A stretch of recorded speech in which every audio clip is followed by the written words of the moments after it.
Good evening, ladies and gentlemen, and welcome to another exciting race in our continuing coverage of the Cross World Key Sanity 2021 tournament.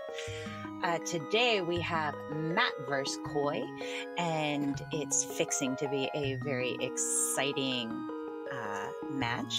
We have Liberal and Days Cloud joining us here in the booth, as well as Seamus and Sirio. I know I can't say it right. Sorry, I just kind of like threw it, but it's all right. So without further ado, I'm going to throw it over to the people who know more about this than I do, and I will catch you guys all after the stream. Have a good one. Hello, hello! We are in it for another match, back to back. How are you doing today, Days Cloud? I am doing just fine there, Liberal. We've been sitting here waiting for this tournament to get going again for forever, and we're finally back in it. Woohoo! I'm so excited. This will become my life for the next couple of months.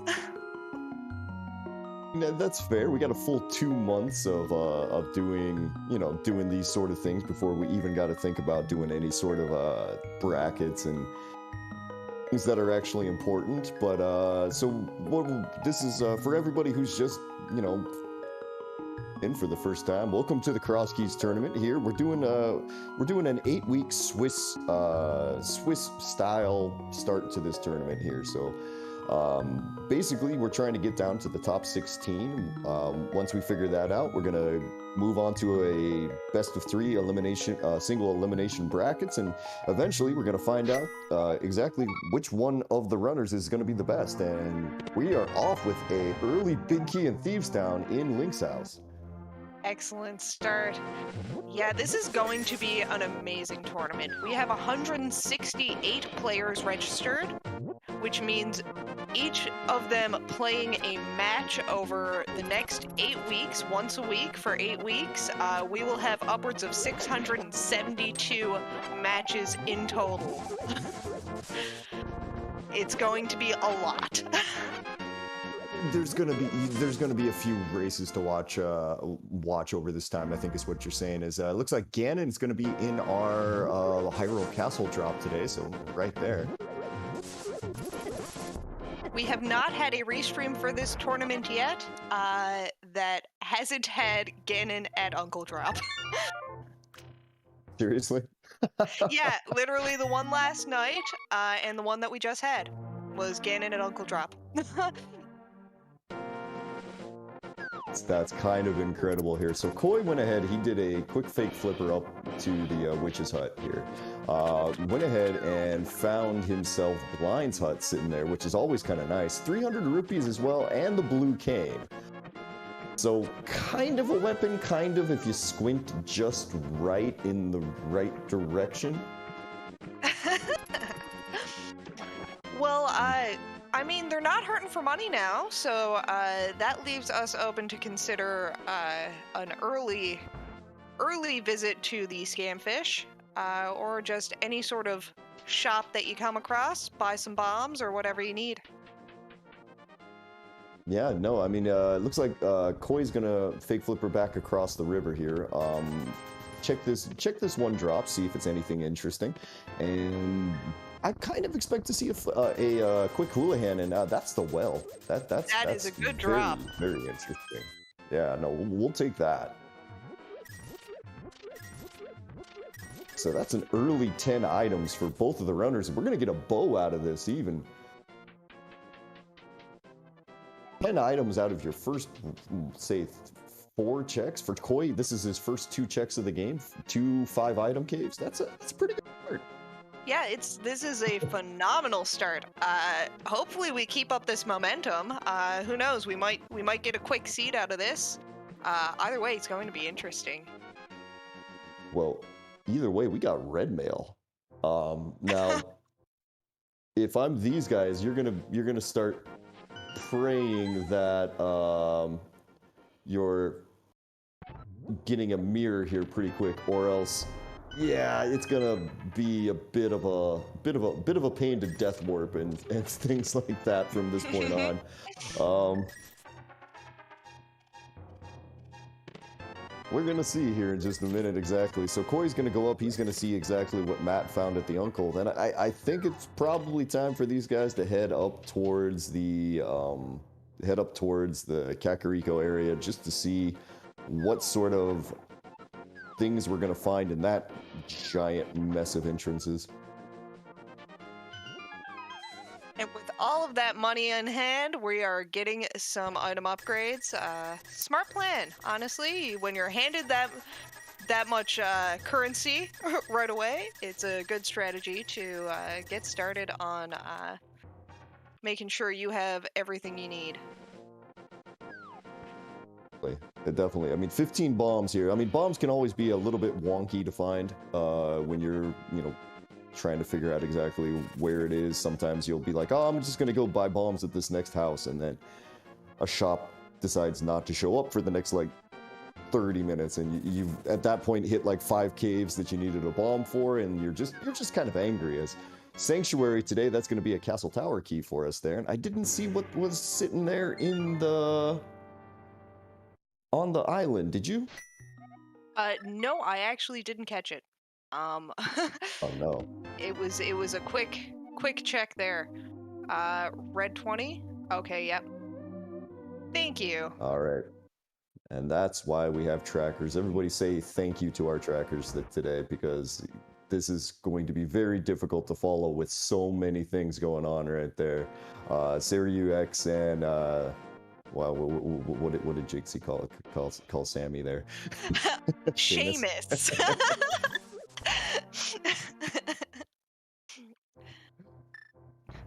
We love All right, it, and there we go. We got a hype cave too.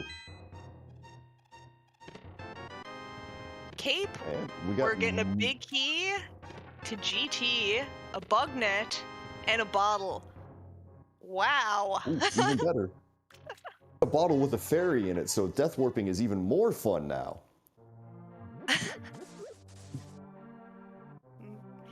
Okay, so the game really doesn't want you to die, so now Koi is gonna go ahead and the extra things. We get a big key to Swamp Palace. We found the Spectacle Rock connector over there. Got another 300, big 300, so money is not an issue at all whatsoever. We are saving for college. Oh man, can they pay off my student loans? That would be really useful right about now. That connector there is taking you up the mountain, so we have found now the Big Bomb Shop and Ice Palace and Eastern Palace are going to be our 5-6 dungeons for the day.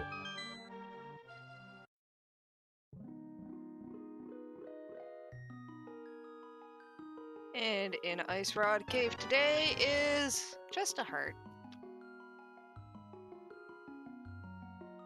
And yet another connector over on Koi's side, going through Quarreling Brothers to come out at the Thieves Town entrance in Village of Outcasts. Koi being very aggressive with his connectors here early. Kind of. There's a lot of different ways you can play Crosskeys here, and being this aggressive means you're going to do a lot of bunny walking, which is, always kind of fun to see, especially because, you often don't get to see as many bunny sprites. As Koi goes from connector to connector. Here. The only problem with it is that occasionally you end up losing a few, and that gets kind of awkward for finding getting back to things later there, because you're going to have just kind of a bunch of whole little single locations here and a bunch of single locations there, and it's can be not overly useful when you're really getting down to the end and you've got to try to figure out exactly where everything is.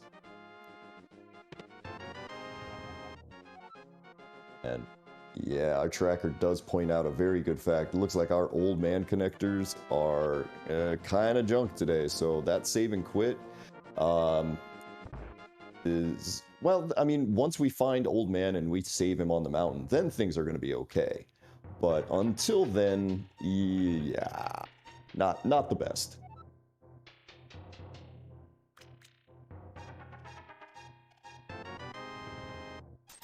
Looks like Matt's about to do the exact same thing Koi did a second ago and come down through the Spectacle Rock thing. This will take him up onto the mountain. I kind of wonder if I kind of maybe expect Matt to check the rest of the entrances on the east side of Death Mountain first before going through that other connector, but I guess we're gonna have to see. Matt getting his knowledge of the 5-6 crystals at Ice and Eastern.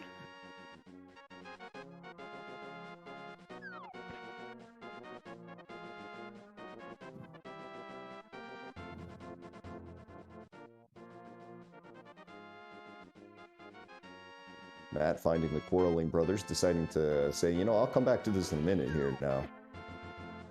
This red mail is going to actually really help with these guys because otherwise they'd be doing 2 hearts of damage. With red mail, it's just kind of like the tiniest little like tiff here. And we have found Thieves Town.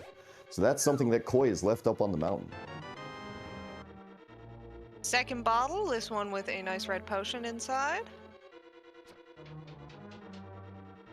Koi taking the death there inside of Skull Woods. Man, even with 4 hearts, that even with 4 hearts, that took a bit of time to get through to like, have those Gibdos do the job on.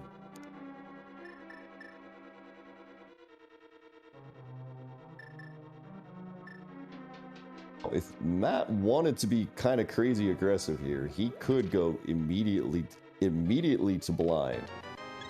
He'd get that Thieves Down big key in quickly. Now he's not going to do it because he went ahead and just dropped his fairy, so he's going to be setting up for a death warp here.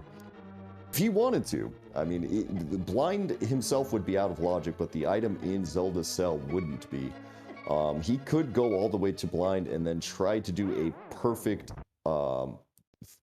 Burna blind fight, which is really pretty difficult to do.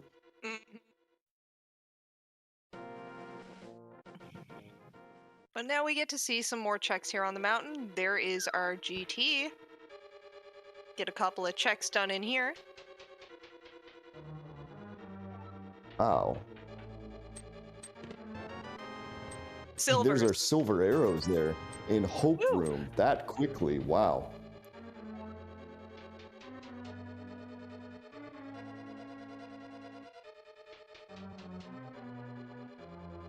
Alright, and Matt's just going to get those 2 items and immediately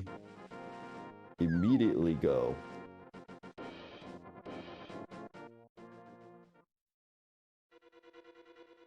My god, here's Ice Palace as well up here. So there's 3, so Koi somehow came to Eastern Death Mountain. 1 cave that had the connector. It's the other 3 that all had dungeons. Yep. And Koi just picked up a small to GT, so when he does get back there, he will have a key for inside of that dungeon.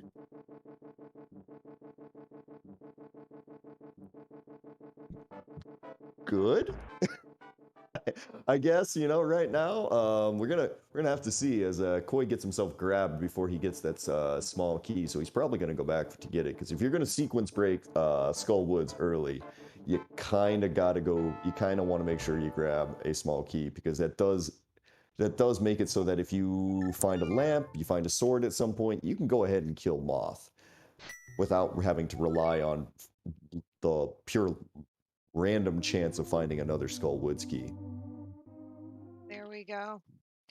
And now we're getting a save and quit on Koi's side. He's had enough sequence breaking there through Skull Woods. Nothing else waiting for him.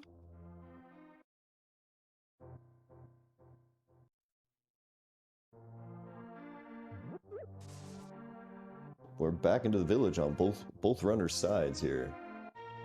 So kind of interesting now that we found a way to the top of the mountain, to the mountain there.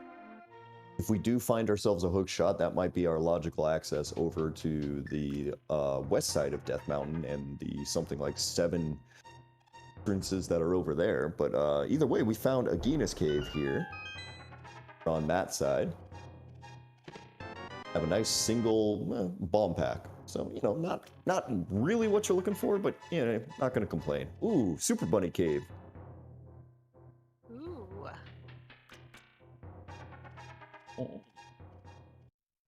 But we're not going for it yet. I'm a little surprised, considering that there's a save point very close to it, but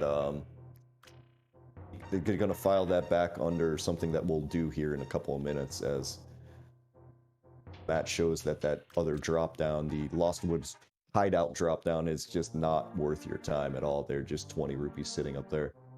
Yeah, we are not starved for cash. And another big key, this one for Desert Palace. Okay, that's kind of nice. Now if we can just go ahead and find some fire, we can beat Desert the moment that we get there. Ooh, here's one of the best entrances you can find here. This is the dam. This is going to open up the ability to go ahead and beat Swamp Palace. It'll open up a one item just sitting there. Basically, that was under the water. It's one of my favorite things about entrances, is that when you find the dam, you only got to pull it once. And Koi's finally made his way to Hype Cave.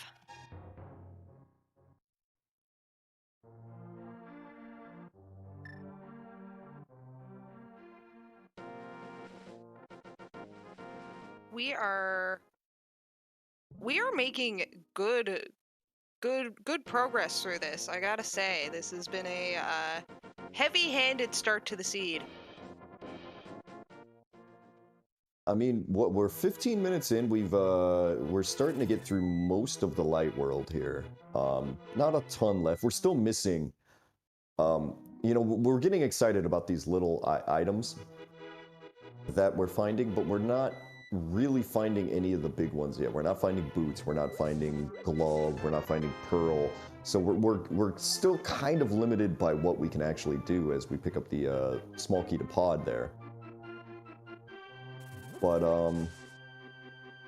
right now, we are kind of starting to get ourselves pushed, and that's not a good place for the smiths to be. Yeah, that's a trot. You'd really like for them to be just in Kakariko or on one of the flute spots or something like that, but no, it's not going to be that. Okay, so behind Aga today is just a map, so doing that. Yeah, that Aga fight is not required. And we find yet another dungeon. Here's Pod, so Matt is going to dip on in here, get a few items. Koi walked in, saw the key, but was already walking out before he kind of registered what it was. I have done that many times here. Just been like, wait, no, I actually want that.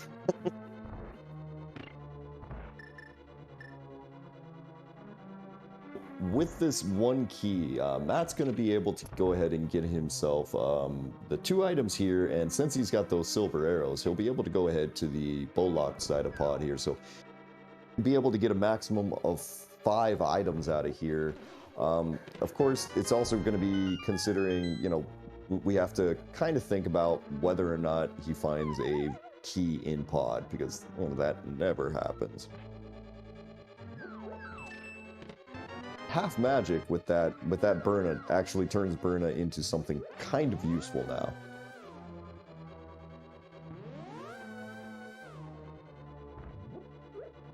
The aggressive side of me is thinking, you know what, maybe we should go to Thieves Town. Blind is easy now.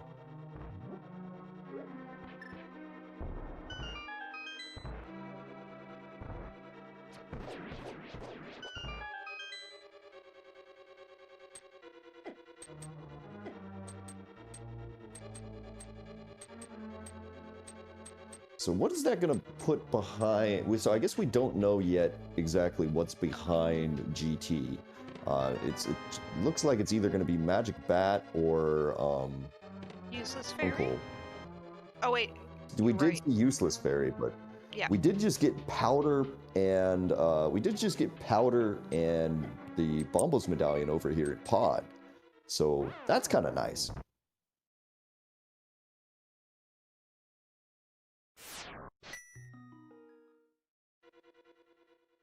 So I don't know which one you would rather have behind GT at this point here. You'd probably just rather have Magic Bat there because you found that powder. There's a pretty good chance you'll never need it.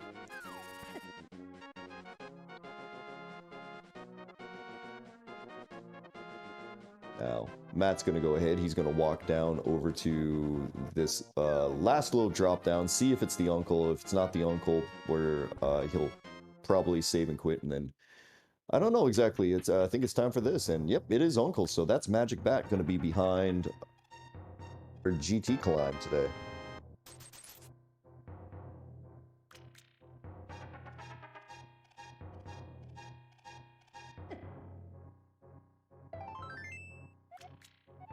Something useful there in the uncle drop down. While Koi is making his way through a few checks in Palace of Darkness. Oh, interesting point there. Somebody in chat bringing it up. Somehow, I don't remember when Koi got his second pod key, but at this point, he's going to be able to get items out of the back here. So for Koi, he can basically get the items out of pod. I mean, Koi can hammer yum, so he won't have any problem there. Now, might not be the easiest thing to do because he'll be having to try to do the dark maze in the dark with no with no sword or anything else to kind of make it easier for him. That is gonna be a bit fun.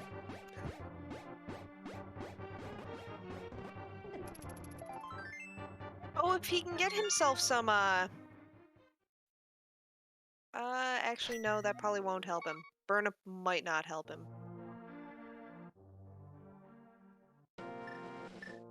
Can kind of help him. Like, you just need something to be able to show your way. Like, a lot of times what I'll do is if I'm doing something like that is I'll fire arrows into the wall, and that can kind of give me an idea of exactly like where I am in regards to everything else. Is Bonk Rocks today. Ooh, the Bonk Rocks cave there down at basically where the Light World Hype Cave, that's going to be Arcane of Samaria.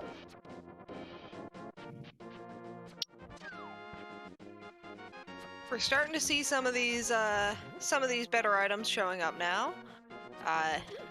Man, those silvers are handy. Oh yeah, seriously handy. Man, that just makes things so easy for just being able to pretty much anything in the game. There's like 2 or 3 things that they're not really gonna work on, but it's yeah, no, it's pretty good there. Now, what is Koi going to get out of the back of Pod here? Now, this is the one question here, because since he had the 2 keys, he can come further back. Like anything in the map, mushroom? Mushroom. Yeah. I put a pin in for later. Yes.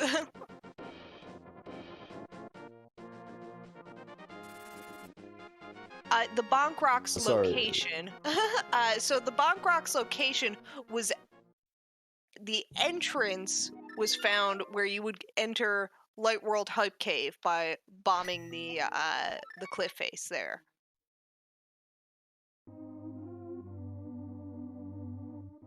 Crosskeys is always kind of fun because you're gonna hear a lot of things like going like, wait a minute, that doesn't make sense. But in Crosskeys, it makes perfect sense.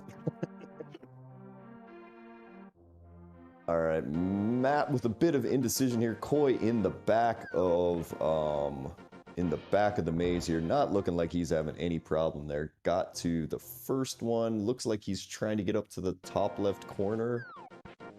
Think he got nailed by one of these bongos in here and is now trying to kill it. And I think he might have lost it, unfortunately.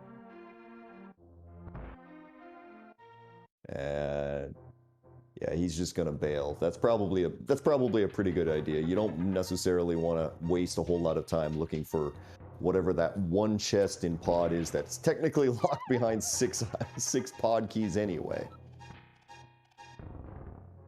Oh, he got the item. Oh, my bad. Sorry.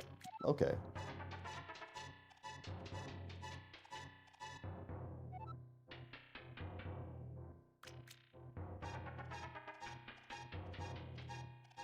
And now both runners immediately going to go into Super Bunny Cave.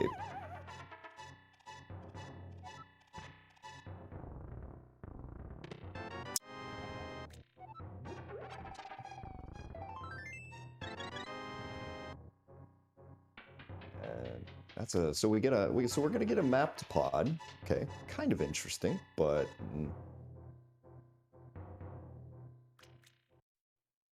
Yeah, I don't expect to see them go checking their maps right away.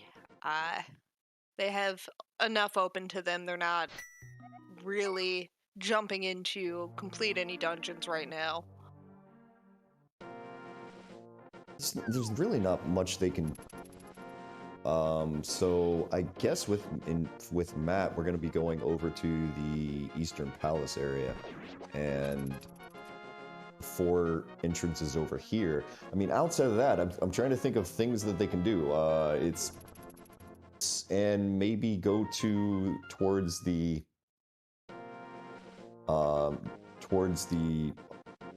shopping mall area there, the Light World shopping mall area.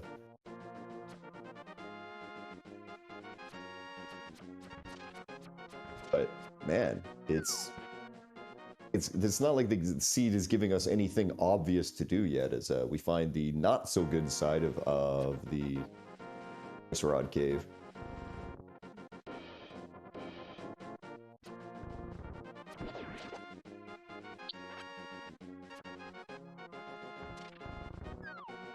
One of the few times you see someone double back for arrows is when silver arrows are your best weapon at 25 minutes into the seed. Yep.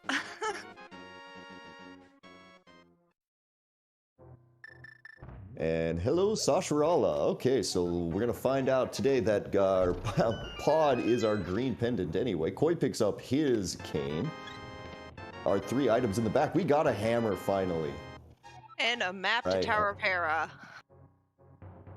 Woo! All right, So the hammer is nice. Yeah, it's good to have that option for a weapon while we are still swordless.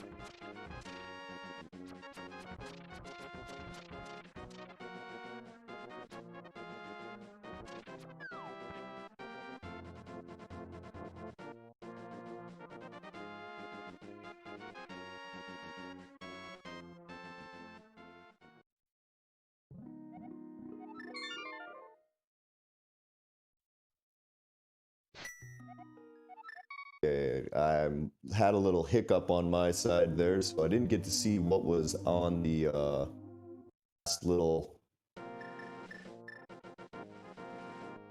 chest there in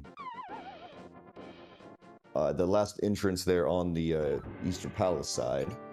But looks like Matt went ahead, is going to take this hammer and go immediately to the back of Escape. Not finding anything though. That's just gonna be this. And thank you to Serio X for telling me that the Warp 5 cave is junk there. Koi gets through his 2 chests in Aga Tower to find out nope, nothing in here. So we could just get rid of that for the day.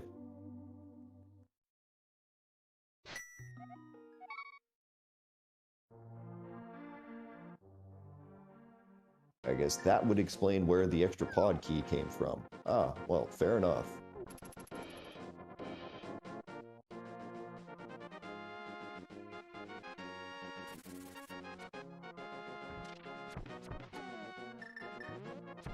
And we're gonna do some shenanigans here. Alright, shenanigans completed over on Matt's side as we get ourselves a nice little Ancilla fake flipper, and into the water he goes. So we're gonna go check out Hobo. And there's a question of where to after that, because you've only got one bomb, so you can't do the Ancilla fake flipper again if you do this. So probably head down towards the oh, never mind, bombs. Spoke too soon. Reinvested that. I have that problem occasionally. The seed likes to make you a liar. Ah.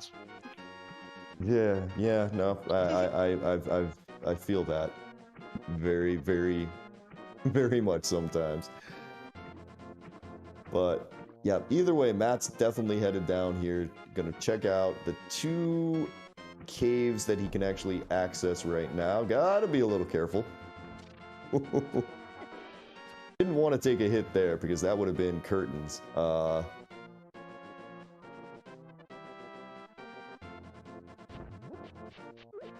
No problem.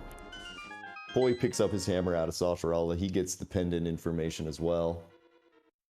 And we have found Meyer over at Light World Shopping Mall.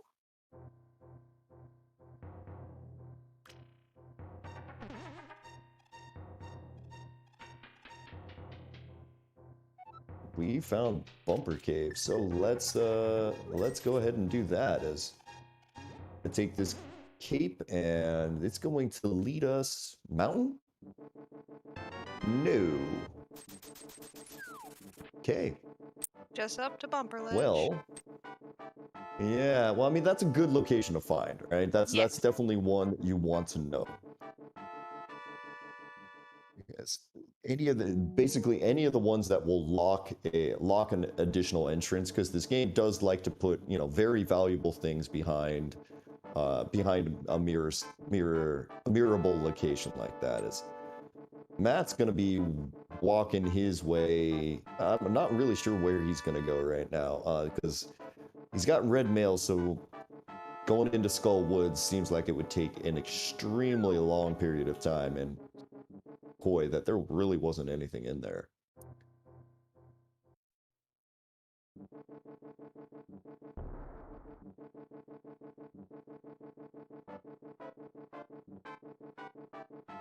But, so with that in mind, I mean, this probably is the play though for Matt. Are we missing any sort of light world accessible areas right now?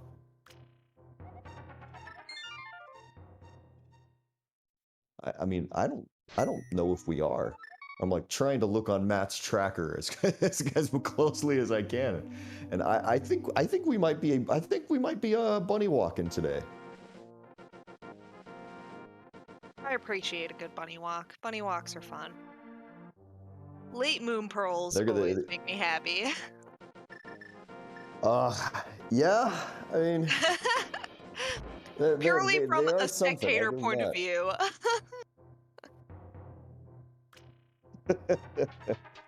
I mean, yeah, the people, you know, people who've seen my stream know that I tend to do an exorbitant amount of bunny walking. So this is just kind of normal operating procedure for me. Yeah, no, and that is actually bringing up a good point right there. Looking at this, the one thing that we still have, one chest that we still have in Logic is that Thieves Town Maiden Cell chest right now. And this is where Matt is headed. He's going to go ahead and he's going to clear out the back of Thieves Town. There's only one item in Logic right now. But, you know, it's at this point where you just kind of go, I don't care. Might as well. It's there. It's doable. Might as well just get it done. Koi on the other side, we found our way onto the Turtle Rock Ledge, which is probably one of the other 3 really good connectors you want to find here. Unfortunately, I didn't see where he went into this one here, but he's going back, so you know that he's going to make it nice and easy on us. Thank you, Koi.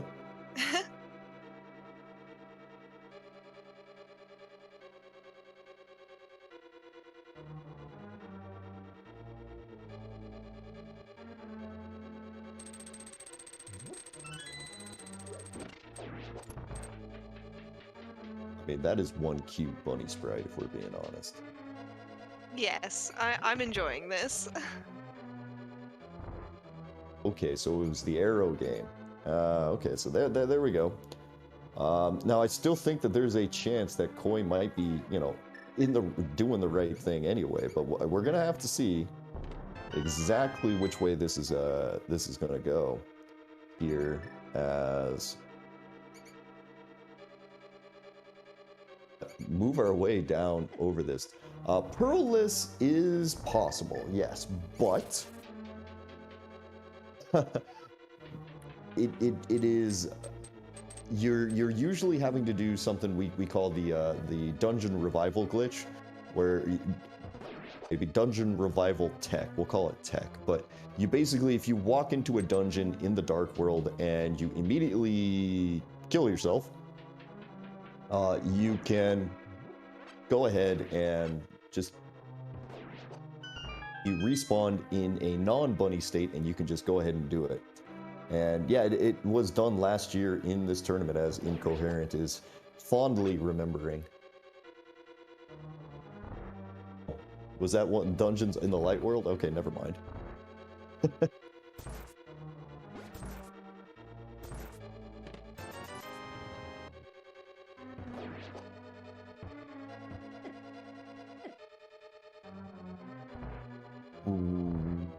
Well, it's not in Thieves Town. The answer is not Thieves Town. And Koi, on the other side, oh my god, is that the way that we get to the mountain?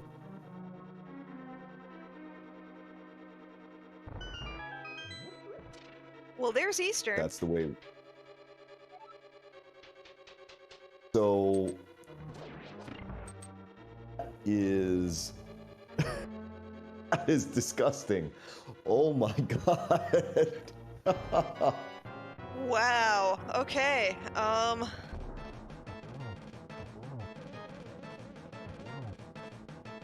Wow. I don't even know what to say. So, okay, to get to the mountain here, basically you have to go into the dark world, and you've got your choice of different ways to get into the dark world here. So that part is fine. You've got to go walk from basically north all the way down to the south dark world. As Matt did a very, very good hammer blind fight there. Takes him down, gets his first crystal. So good job there. Koi though is probably actually in the place that he's supposed to be, as he finds a small key to Ice Palace there off of the old man. Is now dealing with all sorts of fun.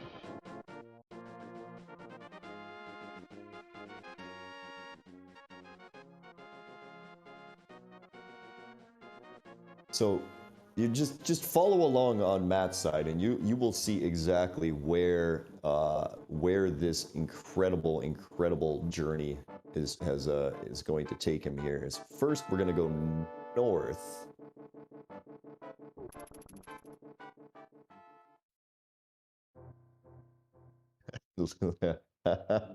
Oh, Lynn, that's funny, but possible. So we could always be looking for that pearl sitting there in tile room today, because yes, we did get that red cane. Sorts of fun options here.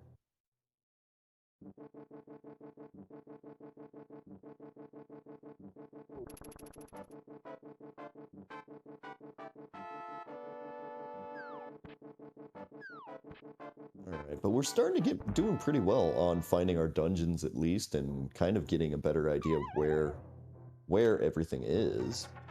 But for Koi, it looks like we probably are headed back into Eastern Palace, which, you know, kind of unfortunate without having the Eastern Palace big key. But yep. I mean, it is what it is. Or Paradox. Ooh. Paradox is a nice find to have here. Yep, 7 items, two more connectors. We've got all sorts of interesting possibilities here, but let's figure out what these 7 items are first. 100 rupees, 20 rupees. So 120 rupees. Yeah. uh. Yeah, at some point I feel like we're gonna run into a sword here.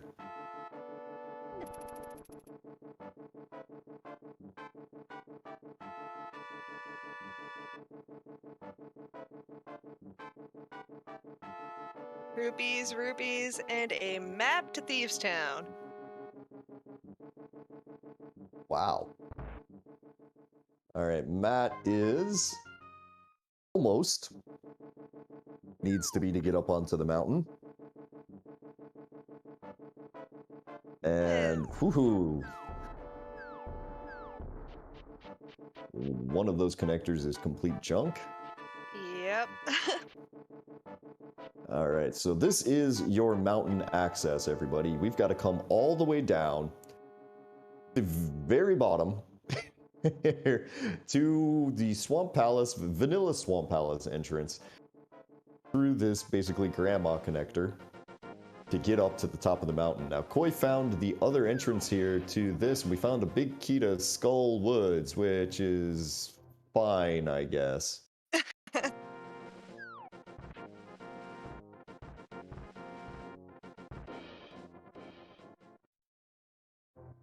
Oh, man, do you need to go into Eastern by itself today?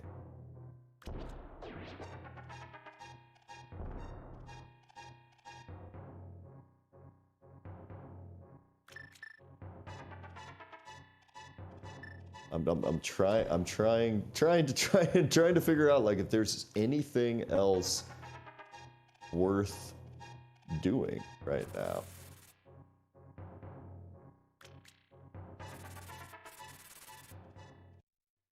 Right now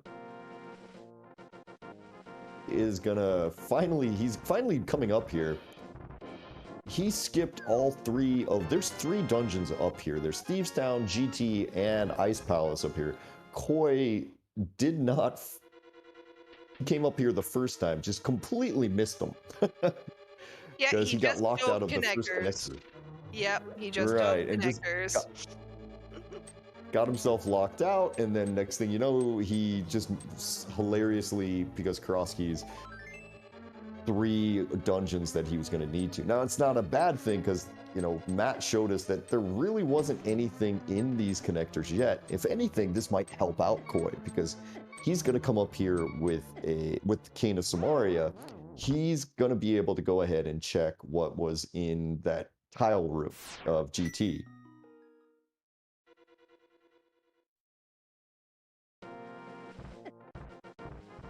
As these guys are just having so much fun with their red mail death warps. Every time they find a heart, I think they're just crying a little bit more inside.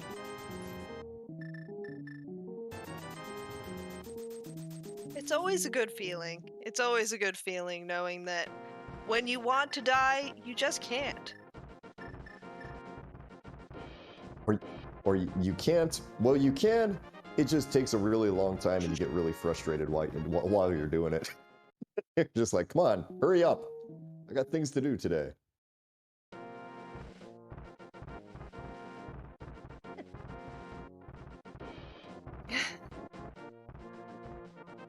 I think the last thing they want right now is a shield. Spend your 500 rupees there, go ahead and get that fire shield so that you can block fireballs a little bit.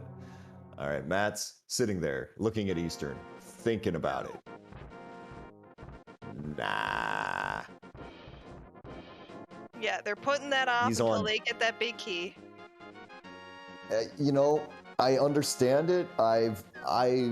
If you'd asked me in last year's tournament, I was 100% on team just dip Eastern already. I've come around a little bit on that, / been bullied into maybe putting off Eastern Palace. But at this point, I don't know if you really have a better option.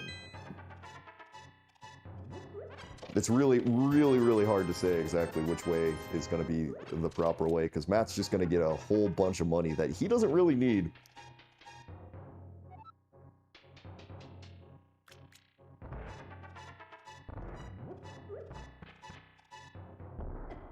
He'll be able to recover the bombs that he uses at this point, because I think there is a pack of 3 bombs kicking around in one of these chests.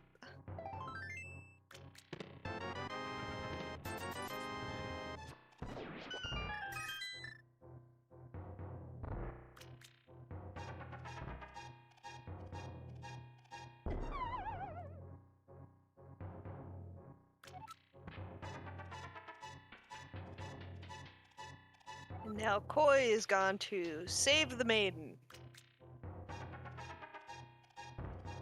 For what we are led to believe is a maiden.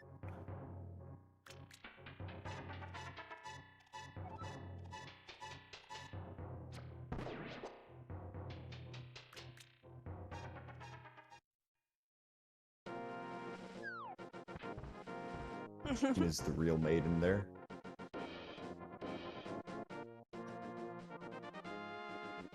Koi's gonna just go for the... Oh, sorry. I was just saying, Koi's gonna go for the super fun way of beating blind here, where you just put on the blue cane with half magic and you just wait. Yeah, just dance around. Well, finally, into Eastern Palace we're gonna go.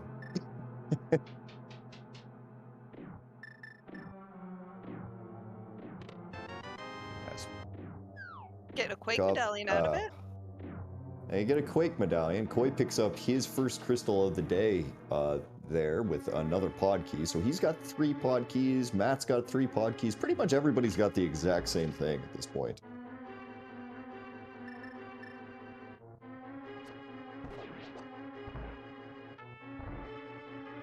And Koi now taking a little dip into Ganon's Tower.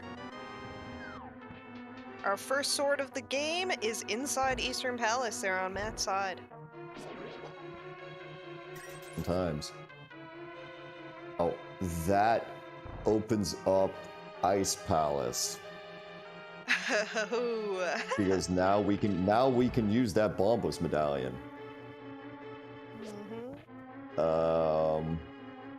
Hooray.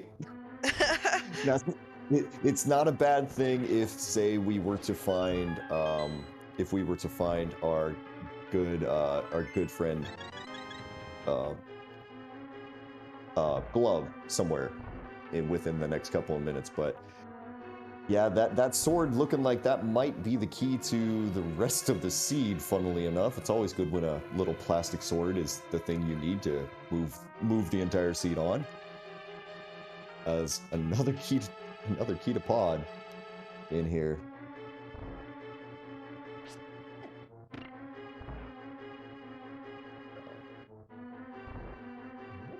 Okay, Koi's gonna set up for some shenanigans. Oh, hi, Big Key. No, he's not. Okay. That's an interesting find on top of that lamp.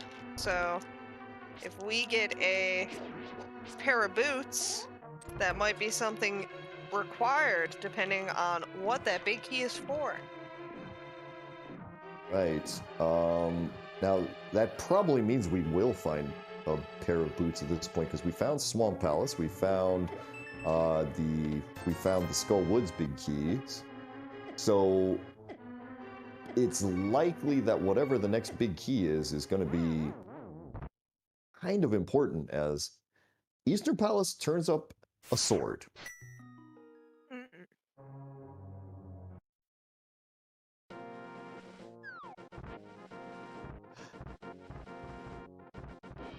It's kind of got to be Ice Palace here, doesn't it? Man, yeah, there's not much left. That's just awful.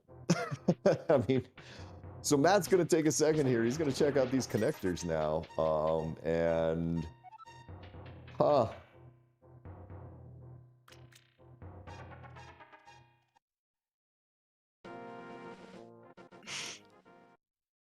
it's not. This is not great. This is one of those Crosskeys seeds where everything is bottlenecked behind one item extremely nastily.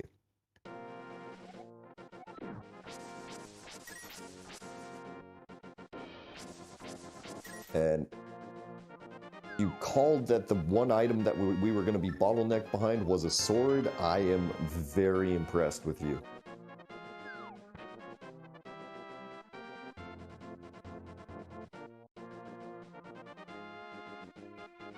Yeah, that sword seems to be what opens up the one thing they have left to do.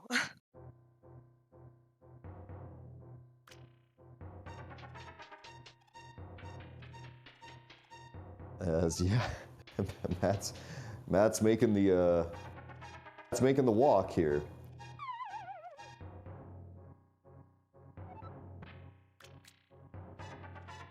Thing is that like if you're for Matt, if he wanted to, he could go back and check a few things out of pod. But I mean, as far as kind of logically, he doesn't really have much back there that would make sense for him.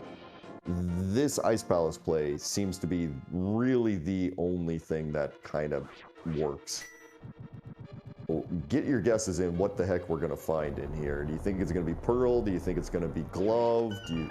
Is the merry-go-round gonna continue to go around? Like, what are we doing here?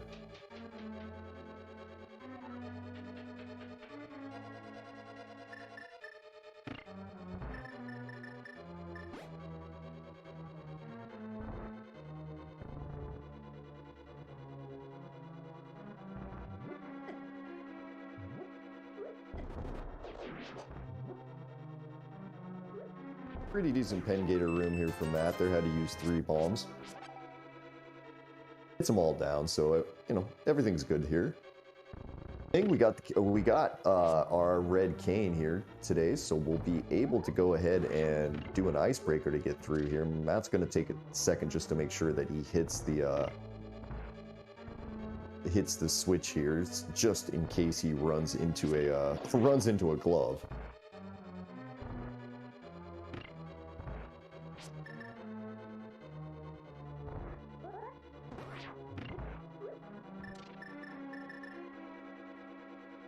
Let's see if this actually pays off.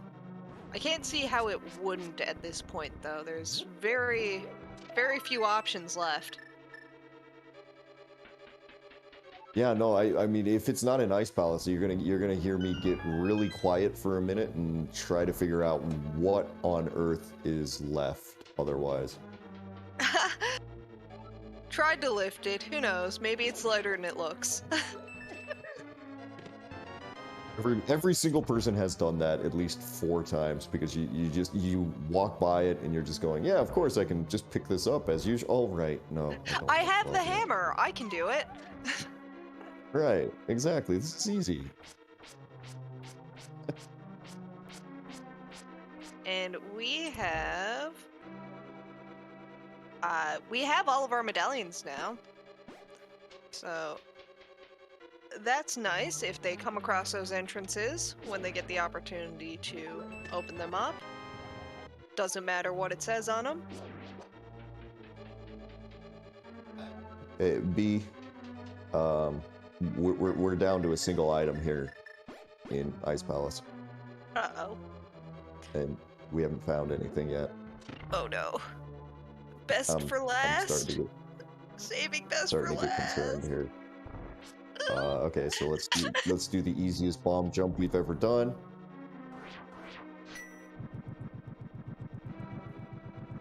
And we're gonna light up these little freezors here. And whoa! Here it is, the last possible location.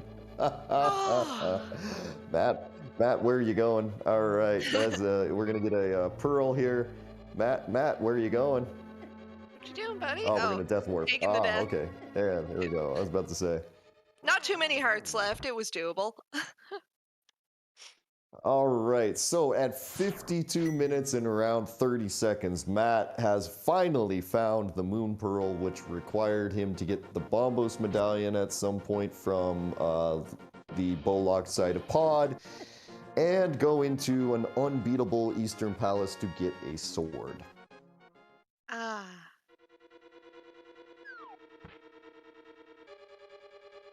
Game's fun, man. Okay, now this is actually kind of interesting for Matt. Now because he has a sword, now Koi chose not to go into... Koi decided not to go to the left side of Pod, because he could sequence break it. You can do bomb jumps to get over there, but without a sword, it's really hard. Now, with a sword, it becomes much easier to do those sequence breaks to get across the left side and be able to get, you know, a bunch more chests. So I wouldn't be surprised to see Matt go ahead and do that here in just a second, once he takes care of this tile room thing.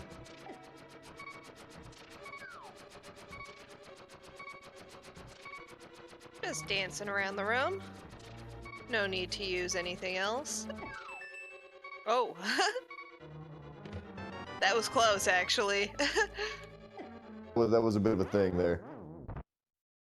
All right, picks up his pod key, and I think he was kind of setting up for the death warp, or maybe just deciding, you know what, I took one too many hits. Screw it, we're just gonna death warp. But I mean, you know, it does happen here. So now he gets to see that this big key is sitting here on the torch. That's kind of good for him. And now it's time to set up these bomb jumps here. I kind of think it's only going to be the Stalfos room because, like, as GFE points out in chat, it's really slow to do this. Now, this is kind of a tricky setup. You're kind of setting it up almost as like a hammer yump type of setup. All right, got the first one, and then the second one is just set up your spin there, and you'll be all right.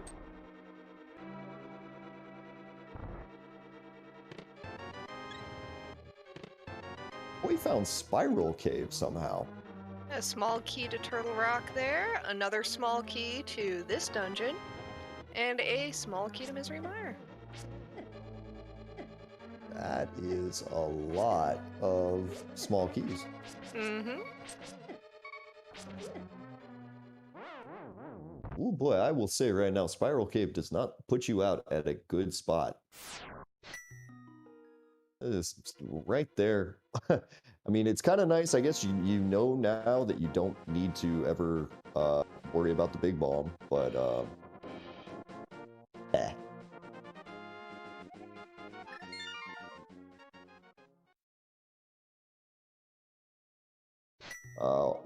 Walther Ice Palace is up on East Death Mountain, along with Thieves Town and GT and the Bomb Shop and a couple of other fun things.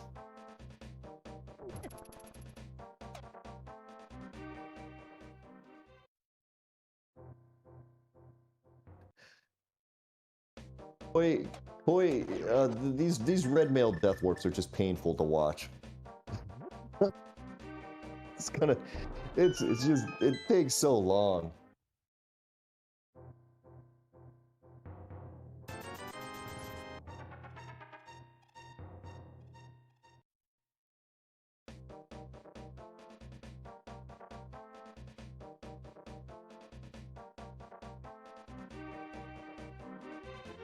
Health, yeah, I suppose, but yeah, watching it just slowly trickle down for Koi, you kind of got to wonder, is this like the best thing that I can be doing right now? Now, in Koi's mind, this could be his Moon Pearl, because there's a chance that one of those other entrances leads to the Light World. At that point, it would technically be in logic. The game is kind of dumb that way, where occasionally you will enter into an entrance, and if it's got multiple entrances, technically it will be in logic for you. Always one of my favorite things, where Moon Pearl's in Paradox Cave, but you find the entrance to Paradox Cave in the Dark World, and then you have to walk through to get to the Light World entrance. And yeah, you can have lots of things. This mode is super fun, and I am massively happy that it's here. As we're nearing the 1 hour mark, This is week 1 of the Crosskeys 2021 Crosskeys tournament here. Make sure to go ahead, follow these runners. This has been just a whole lot of fun already here. We've had just an absolutely stupid Moon Pearl. Koi is still looking for it.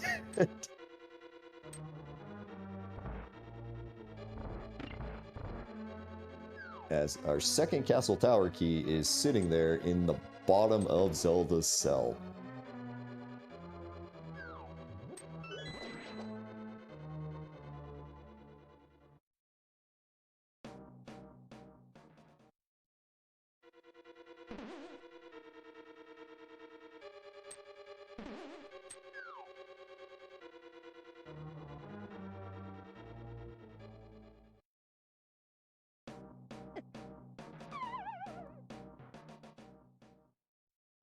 Gonna go back to Dark Cross over here on Koi's side. Now this is also gonna be really out of logic, and it's actually maybe, well, I mean, he does have red mail, so it's not what you would call dangerous.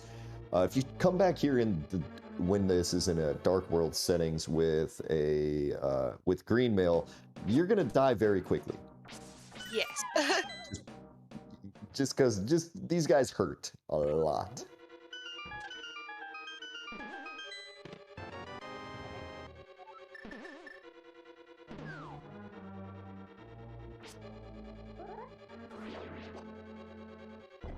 Matt's just taking his time here, checking out that big chest on inside Skull Woods to get his bomb pack.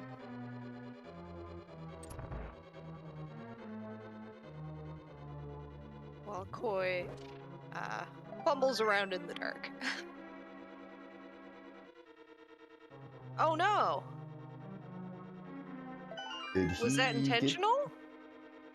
Don't know. Did he get the item? I don't know. Uh-oh.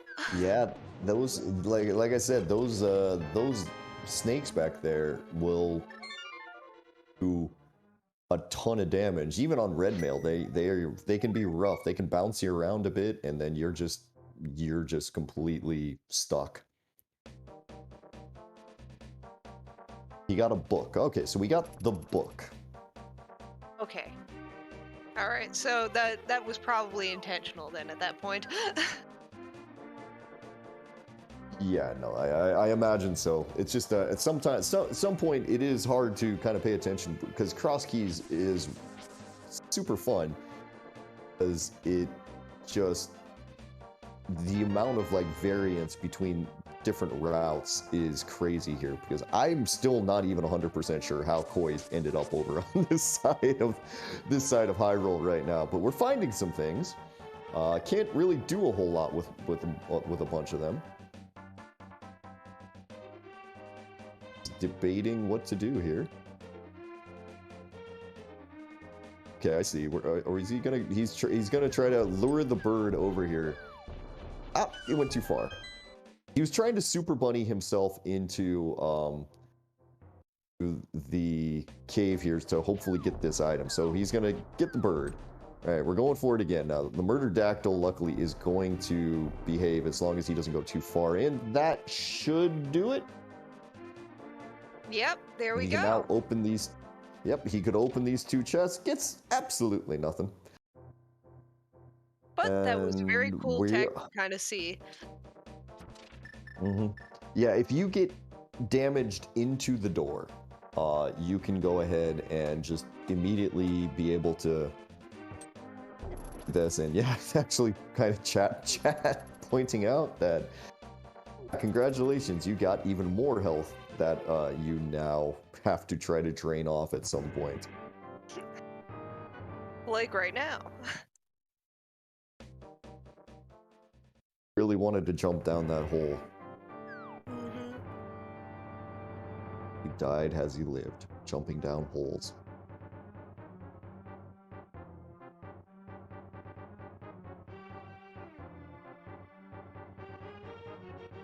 And now we'll take a dip into Turtle Rock. And be able to get this one. We're going to go to the lava chest first. Now, lava chest is going to be locked behind 4 turtle rock keys, so is not super likely to have a whole lot of things, but if it does, it becomes very logically significant. I'm expecting a fat lot of nothing, but I would like to be wrong.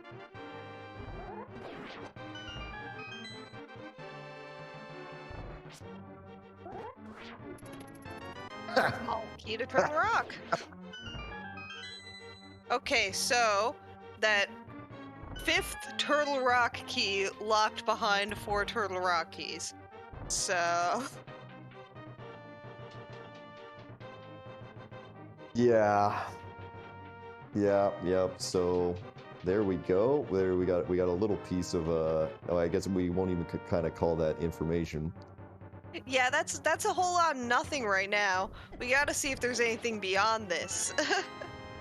And nope. I kind of wondered right now if Koi was gonna just go for broke there, and he's leaving. Gonna go walk through the Hyrule Castle entrances here, because bunny walking is a mood, and he's feeling it right now.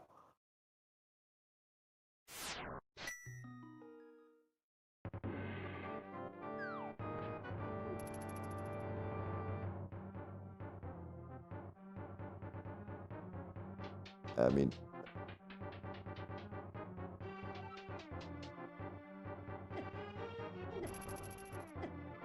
okay, that is so we've now found the junk side of Desert Palace, and this is going to be something new on Koi's side. Now, if Koi can go ahead and find himself a glove somehow. Oh, hey, this is actually really good. I'd stand in front of the lasers if I were him. Here.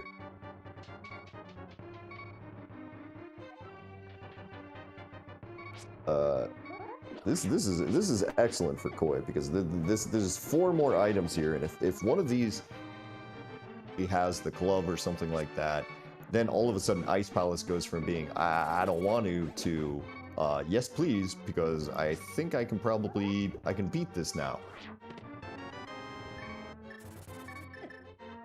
Magically, Kate, he's not even gonna try to do some skips. Ooh, there's some boots. There are those boots for that big key that we want in GT. And also a whole lot of other stuff.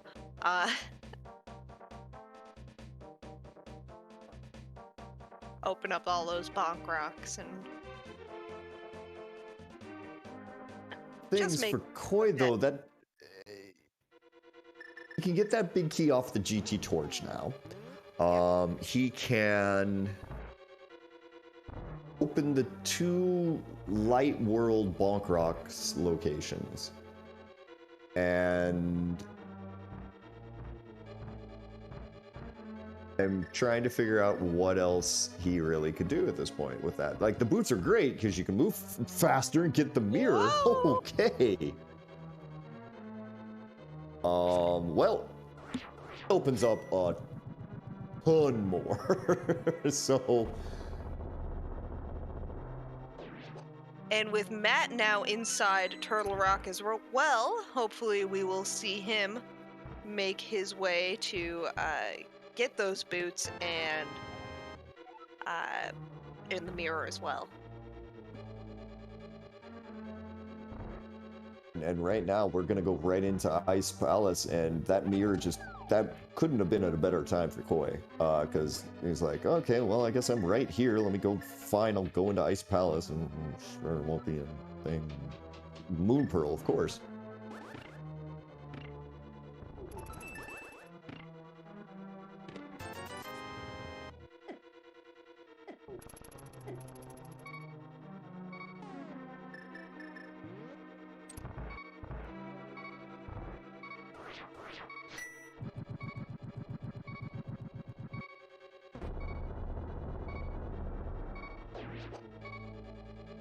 Not going to continue on to the front. Now, we have not seen what the We have not seen anything out here yet. So there's going to be one item that he can get. Okay. Gotta be a little careful. Almost feels like this was a late decision by Matt there to go ahead and do this. Oh, there you go. And now The good old... Just go stand on the spikes. It'll do the same thing here. Yep. He All right, heard there ya. he goes. Honestly, I kind of thought he would take the entrance there, but yeah, I guess not. I guess he's got other plans. Work out for him because at this point, I mean, I think he'll go check probably the Kiki thing, and maybe the Kiki, I mean Pod main entrance, and then might end up going back to the Hyrule Castle entrances, which would be really good because we know Boots and Mirror are locking themselves up there. And Koi has finally made his way into Ice Palace.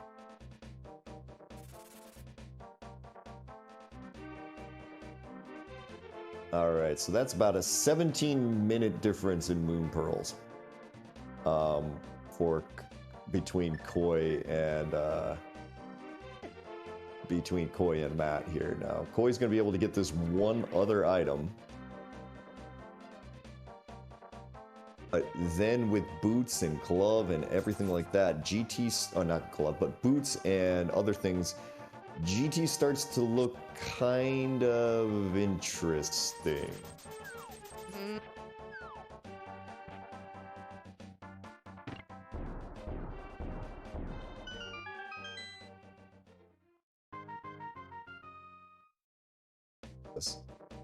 Koi seems to be looking at his tracker, I believe, here, as the pod main entrance there is nothing. That's a bust. Koi's having tracker issues. Oh, that's not something you want to have happen. You don't want to have tracker issues when you're playing entrance here. That's one of the probably biggest skills that you kind of have to have when you're playing entrances.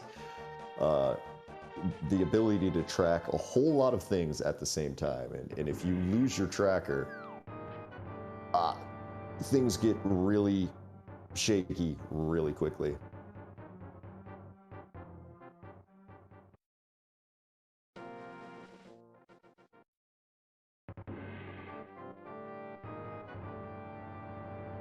He seems to have it fixed there now. He didn't have Moon Pearl marked on his own personal tracker for a moment, but he has it there now, so I think he's got his tracker sorted. All right, so yeah, he's looking pretty good now. Matt went ahead, he got himself back into TR. So he's about to get his boots. He'll go all the way up there and no doubt grab his super fun mirror as well. Boy's setting up for the kind of unnecessary bomb jump since he's got the boots, but gets it anyway.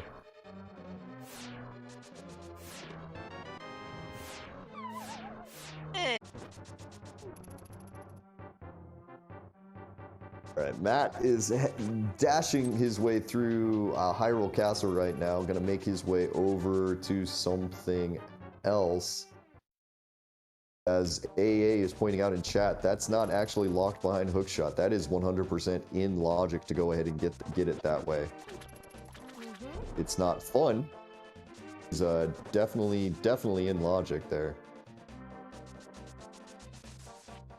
Because if you've got boots, you can bonk your way all the way over there, as Koi demonstrated for us. So it's maybe not the most fun way to do it, but yeah, no, that's in logic. Now, all of the things that he's doing now are completely out of logic because he's had to reach this with a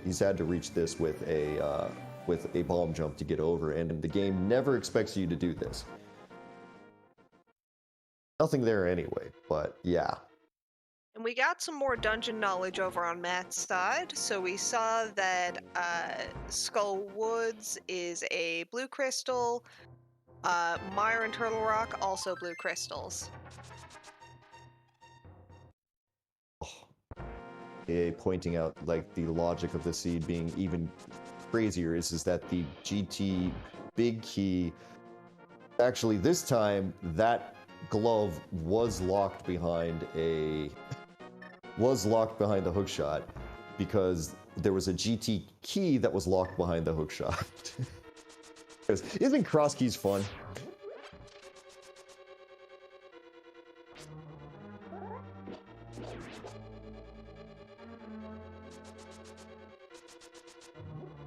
This is why a lot of times I just play on get the things, worry about the logic later, as that is a small key to Skull Woods sitting there in Desert Palace entrance, kind of map room, as the torch doesn't have anything, and we're on to Armos Knights with on over here on Koi's side. Silver arrows plus Armos Knights means goodbye Armos Knights.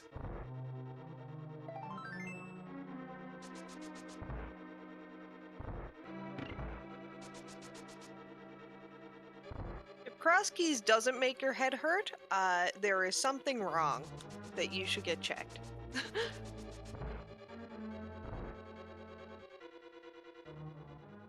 Hey, so Koi is gonna say, you know, oh, I thought he was gonna go right back into Ice Palace with that glove. And yes, he is.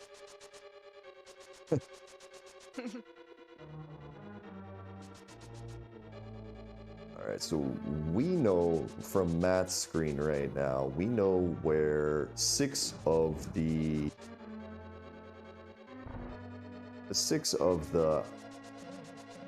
are. But basically a 1 in 3 chance of which one is our final dungeon that we need to do. So what are we missing? We're missing both rods, and I guess probably a hook shot. And depending on where that last dungeon is, we might need flippers.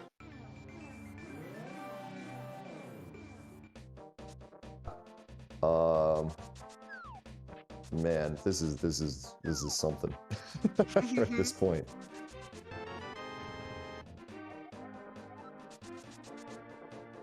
Oh, we have a map to desert, so that might give us the information we need.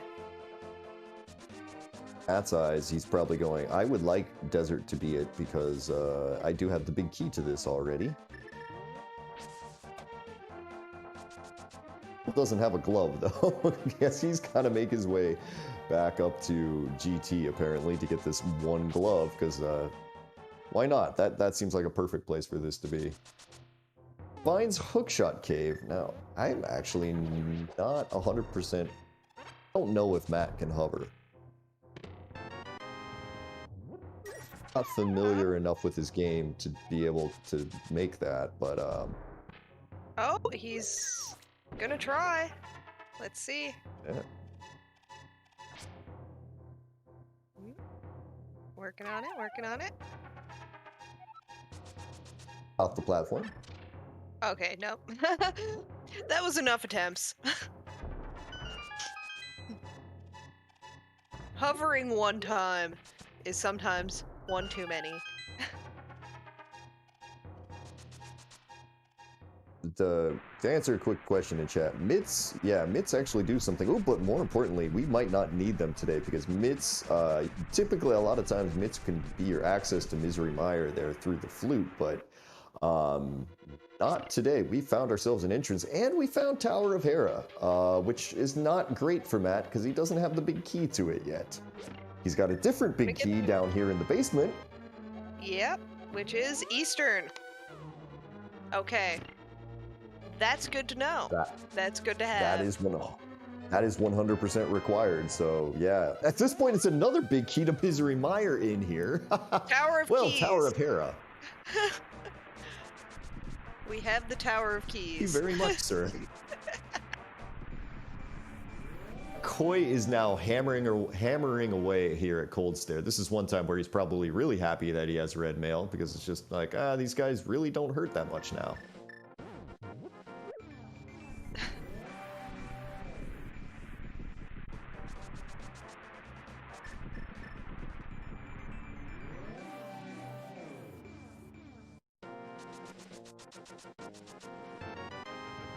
and getting us a small key to Thieves Town on Desert Ledge. Because that's the one item that we've left in Thieves Town, as Koi goes ahead and grabs his second crystal of the day. That actually puts him one crystal up on Matt. We're an hour and 19 minutes into this thing. And just kind of sitting here and figure out exactly what we need to do. So we're going to not have enough magic to do the ether to open up Misery Mire.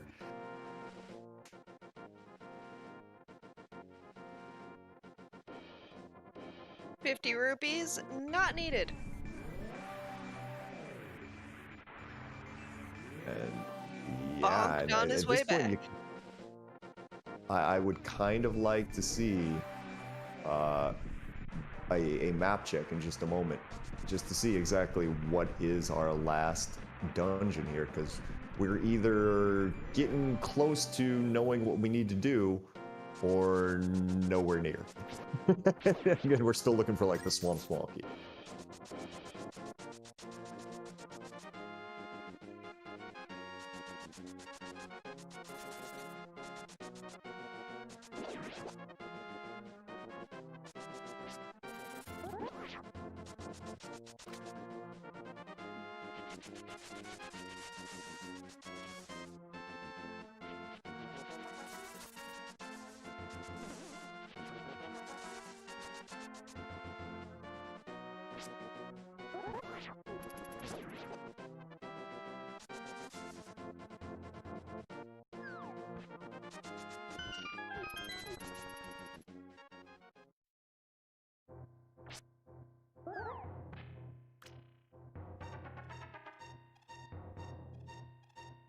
And Koi is heading to the dig game to get what I think I remember is just a piece of heart.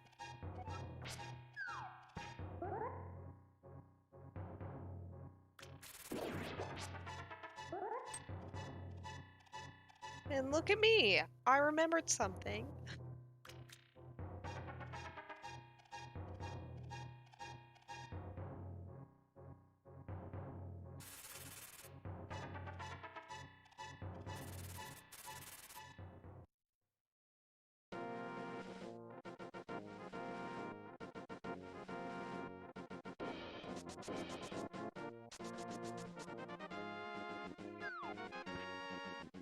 I mean, at this point, they should be trying to get all the hearts.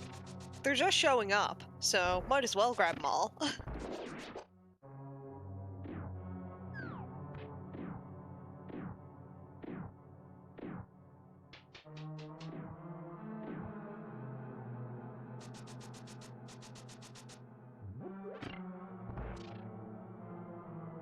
And we'll take a dip back into Eastern now on Matt's side to finish up with that big key that he has.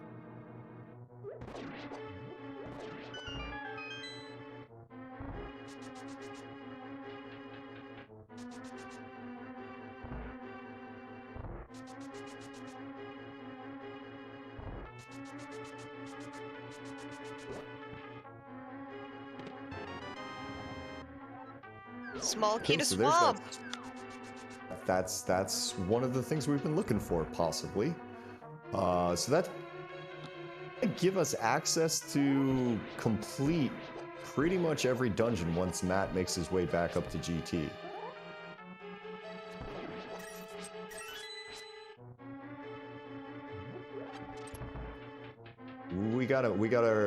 We're gonna have to get there at some point, because like we're still missing a ton of items. Like we need both rods.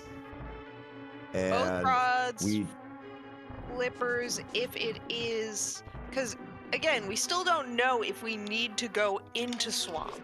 We have everything we need to be in there, except for flippers, and the knowledge of whether we need to be in there. Right. And I'm sitting here looking at this going, you know, I think we're going to have to, because looking over everything we need, we still need two big keys. We still need the Mire. Well, we don't need the Mire big key. We know where that's in Hera, but we still need the Turtle Rock big key, because there's no way to get through that. And funnily enough, we still need another sword. Oh, right. Is this going to be a sword hunt? I mean, it's gonna be. I mean, we're hunting.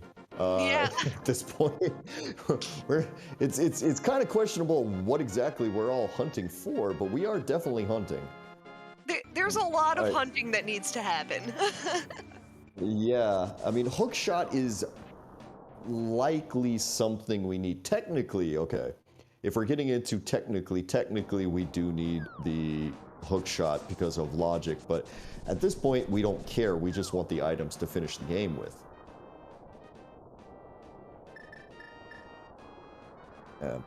Big hello there to ZeldaSpeedRuns coming in from the Challenge Cup match there between, I want to say it was Fant and Maya Neko. Welcome in here. We are now on.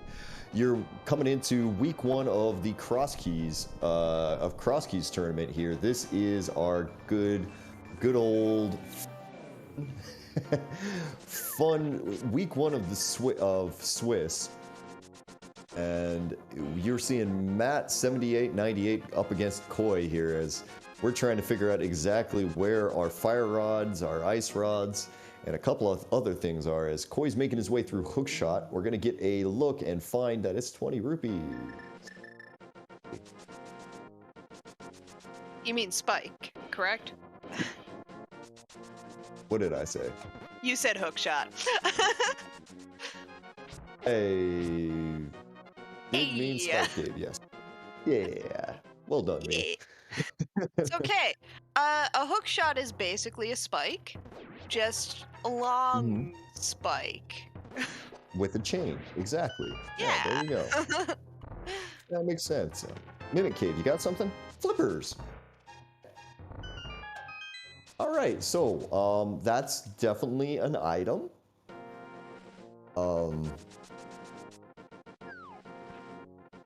I don't know if we want it, but it's definitely an item. That's going to open up the front of it's 6 items in Swamp Palace. I mean, that's what it is really when it comes down to it. So yeah, at this point, looking at what we have available to us, even without the knowledge, though, just to keep in mind that oh my goodness, Matt does have one of those 3 maps, one of those unknown three dungeons. He just hasn't checked his map since.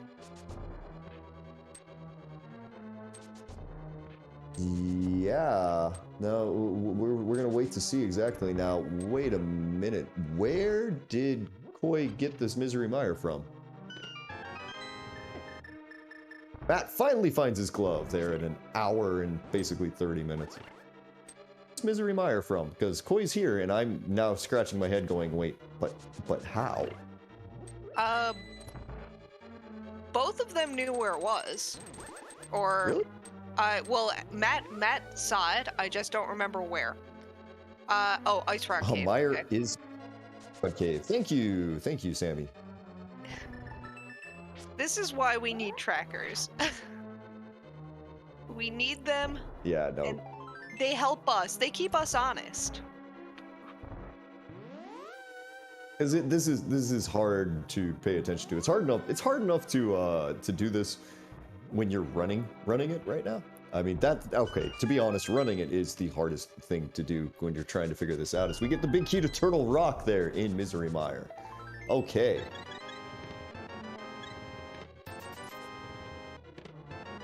Rods, but that is getting considerably closer here. Now we can almost talking about go moding certain things if we can find where the rods are.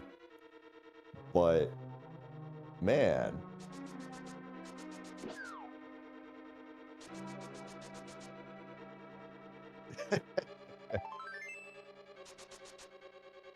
still kind of stunned. We haven't found a fire source. You know, like it doesn't even matter that we haven't found the fire rod or this. We haven't even found the lamp yet.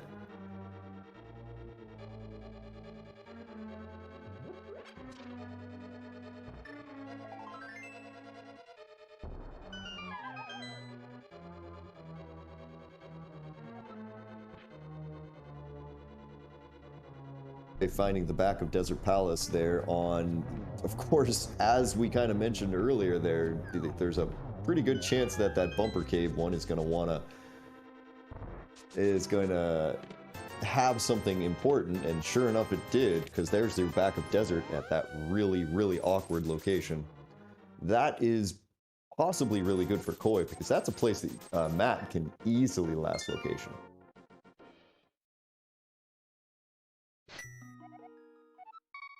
And that was pretty much the last that we needed to find today. We now have full, at least on our side, we have full dungeon edge.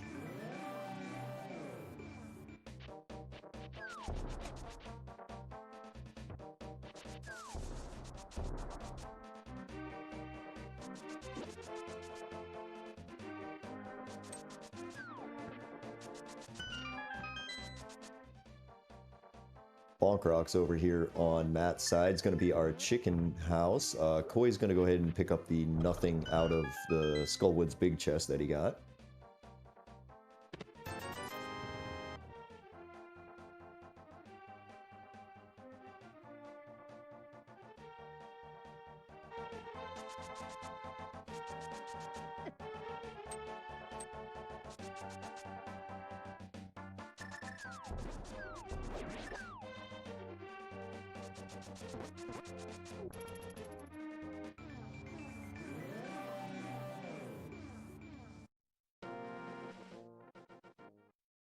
And man, it's we're just kind of continuing here, honestly. Yeah. We're just trying to figure out exactly where we need to be going. It's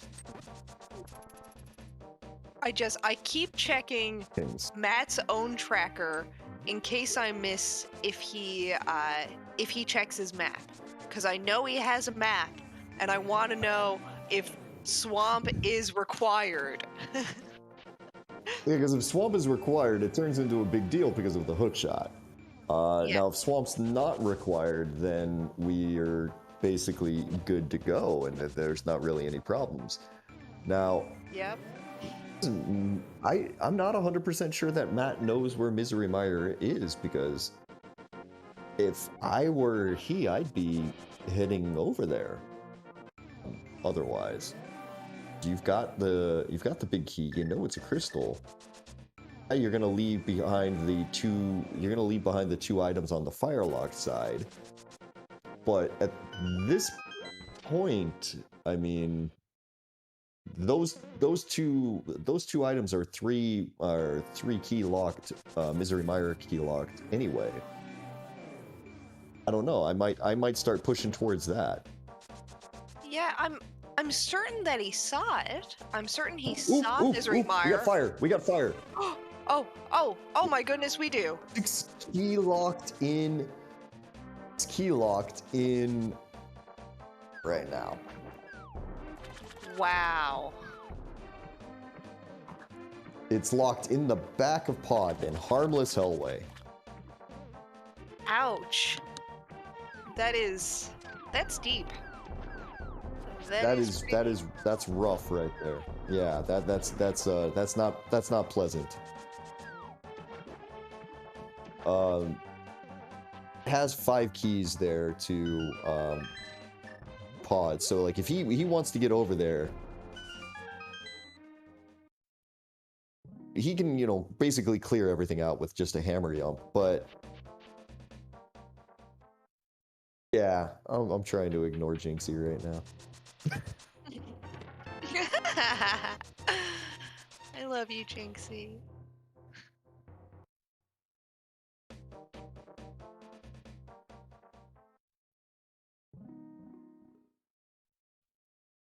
Just making his way through a dark room there. It looks like that's the... Yep, that's going to be the back of the Death Mountain Descent there, as it takes us to Ice Palace entrance. Hooray! Matt now getting his small key to Hyrule Castle.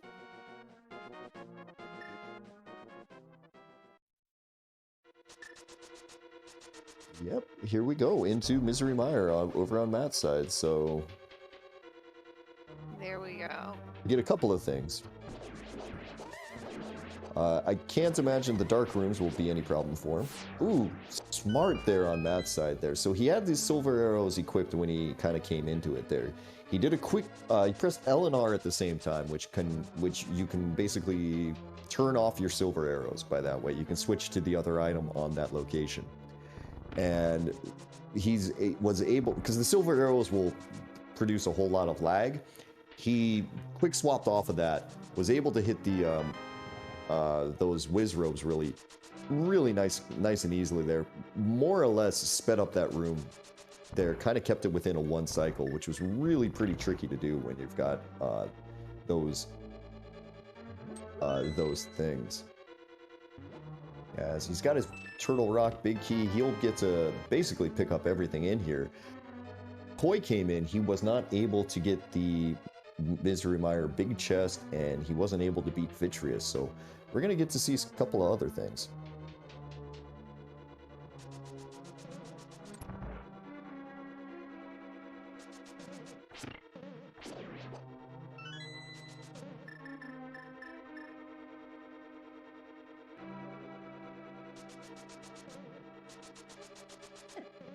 As we're basically an hour and a half into this seed right now, and just want to say thank you for joining us in over here on Zelda Speedruns 2. We're really happy to have this good old fun this fun tournament back again. This is the first week of the Swiss stages of the 2021 Crosskeys tournament here. We are just having a blast already, and it that you could join us in. My name's Dazed Cloud. I'm joined here by Liberal, and we finally got our Master Sword. Oh, there that we is go. So nice. Also, big thank yous to both of our trackers there, Sarah UX and Sammy Moss. Yeah, we are in for a whole lot of tournament for quite some time now. It's going to be 2 solid months of Swiss rounds, and a whole lot of matches to be restreamed. And chat is kind of losing it right now and saying, hey, wait, Matt, you skipped a chest. He did. He Matt, did miss a you chest skipped back a chest. I'm pretty sure we saw it on Koi's screen that there was nothing in there. There. But, I want to say it was just like bombs or something. I don't think it was anything of massive interest, but yeah, not a big deal there. He'll be just fine. As Catfish throws Koi another key to Desert Palace. Okay, so which is now going to put Desert Palace into logic. Koi goes ahead and flushes his bombs. That up! That fake flipper, that... Ooh, that fireball. Dang near pegged him. Yep.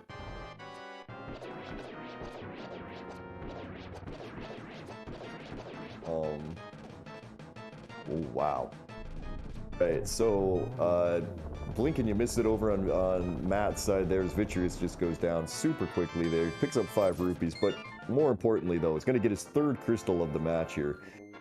3 crystals in, and we've just now getting to about the hour and mark. This seed has been... This has been a fight. Yes, it really has. It's been it's been a great pace for this seed. It's been a lot of hunting, but it's been rewarding so far. I mean, do you remember there back at the very beginning of the seed when the first two things that Koi found were both 5-item caves? And it Yes. seemed like, oh wow, this is going to be nice and fun and everything will be great. Well, we're still looking. Yeah, it's a long hunt. I guess good news for Matt there. He's just found his last dungeon, so he now has full dungeon knowledge of where everything is. The other thing is that he is right next to where his fire rod would be. All he's got to do is turn his mirror on and go slightly up. Everything will be okay. Big moment over on Koi's side, though, because he's opening up that Misery Mire entrance, and if this has something, Matt was not able to do this earlier, and it has Mini Moldorm Cave.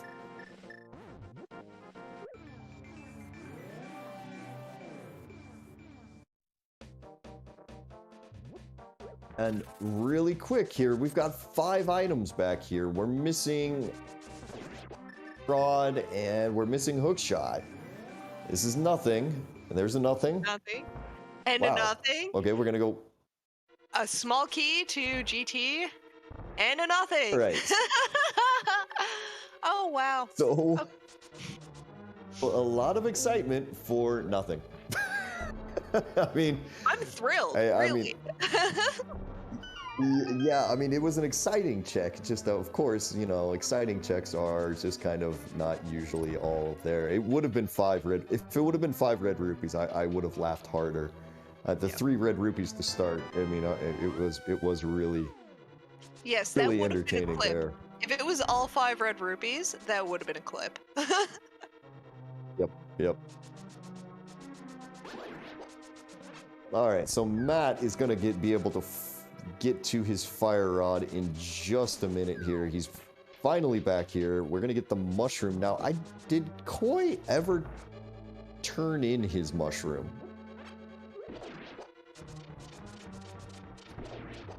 That's a good question. I don't believe he did.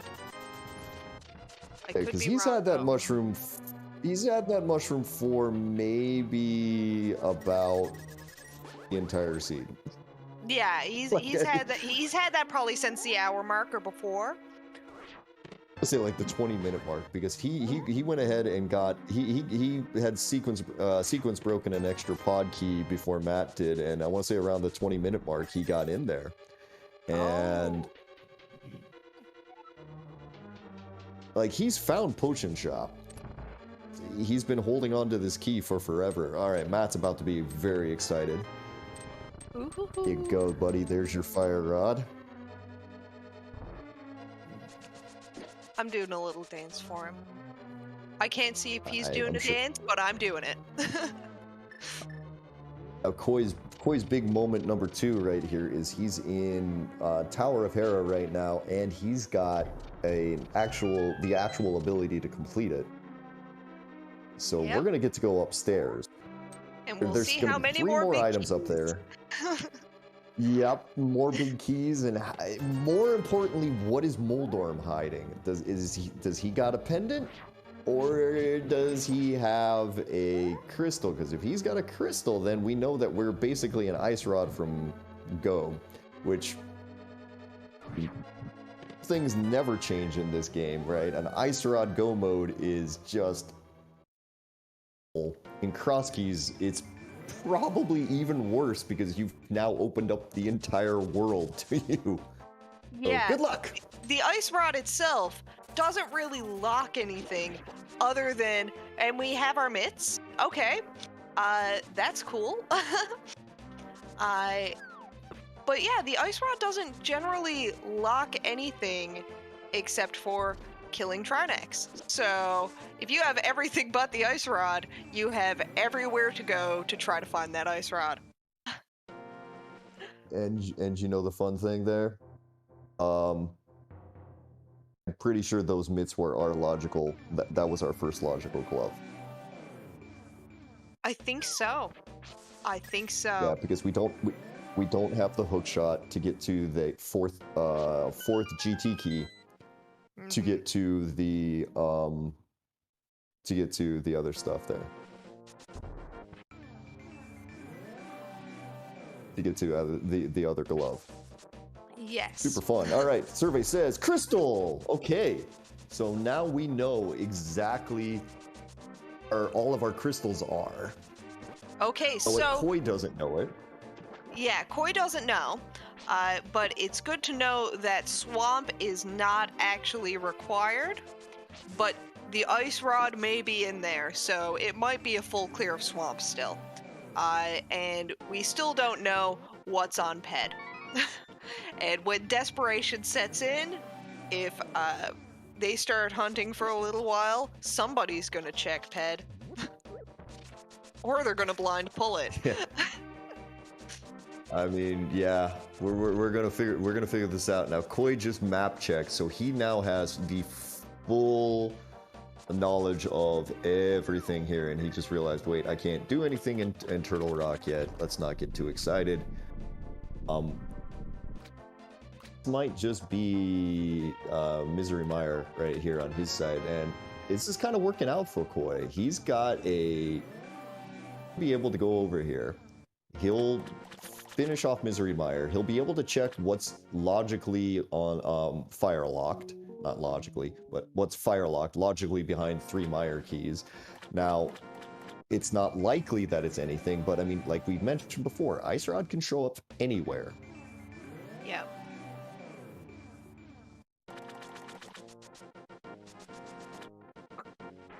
Ice Rod is truly the master key.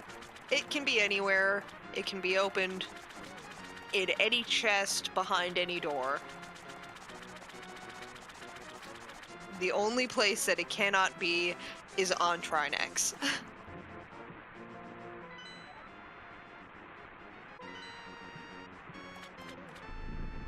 No, we're gonna have to see exactly where this sucker shows up. I mean, it is. You can go from like, if it's in a really dumb location, like it might look like, oh man, we're getting really close to the end here, because it does kind of feel like we're getting that towards the end. It could just make things really awful here. Okay, so behind 3 Mire keys, we've got our 4th Turtle Rock key. Hey, Oh yay. my goodness. That's beautiful. Yeah, I love Crosskeys. Okay, so, and our last one here, or it's behind our cutscene chest, is gonna be something, and we'll tell you that after this 17 seconds break comes by.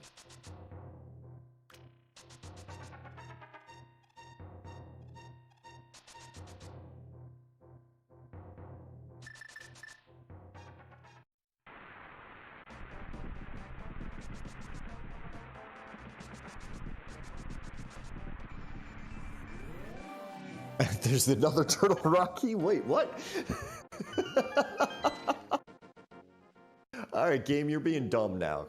That's just silly. So there's 2 small Turtle Rock keys locked behind the fire side of Turtle Rock. So yeah, it must have been like one additional check in there. Okay, Matt's gotten himself into Tower of Hera again, so he's gonna knock this out. He'll get his logical first glove, be his mitts though. Then, what to do on his side? I mean, he's got the fire rod. I guess you go kill Moth at this point. See if he drops your ice rod, and then if that's the case, you just shrug your shoulders and go, yeah, okay, I'm done. Would be the dream. Mitts haven't locked anything yet. I mean, fine. The game likes to be silly.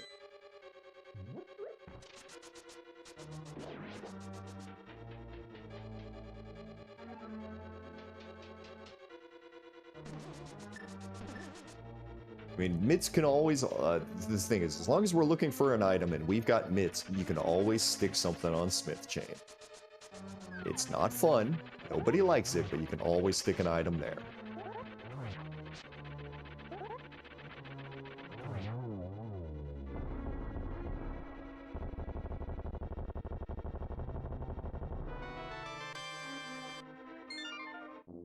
Matt gets his good news. Finds out that he's now just looking for an ice rod. Now, I wonder here if we're gonna see a Swamp Palace play over on Matt's side here in a minute. It would be a bit of a gamble because he hasn't been back to Ice Palace yet. He hasn't been to. It's got a couple of other things that would make more sense to do first. There's right side GT as well. There's a couple of different things that you can do. It's just running a little low on checks, and haven't quite reached the comedy option of upstairs GT yet, even though I'm pretty sure that's in Logic now. Full total GT is in Logic right now.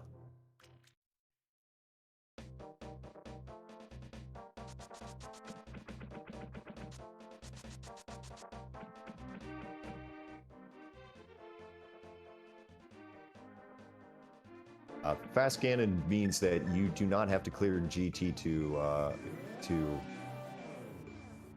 make Ganon vulnerable. It means once we pick up the 7 crystals, you drop right into Ganon and go. And yep, here Matt goes. He's right in the area. I kind of thought he might do this. He's going to be able to get 6 chests here up front. Now, the only downside with doing this is it is a bit slow. The thing is, if he finds the Ice Rod, he's not going to care because that's going to put him into go mode. Well, we've reached bottle percent, so that's a thing. Matt's going to have to pick up that key. Not having any problem there. Now, Koi on the other side, he's into the back of Desert Palace. He's going to go ahead and beat this pendant, I say quizzically.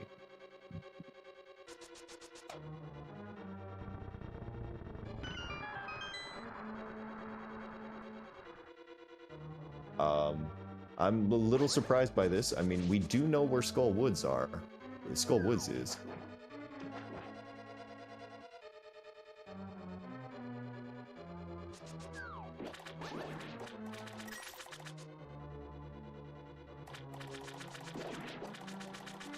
I kind of figured seem to... Koi... Yeah. I'm thinking that they're both kind of making a play, assuming that the other person might go straight for Mothula. And there's a hook shot to help continue on through Swamp. See a vanilla hook shot? Oh, right. I remember where I saw a vanilla hook shot in a game.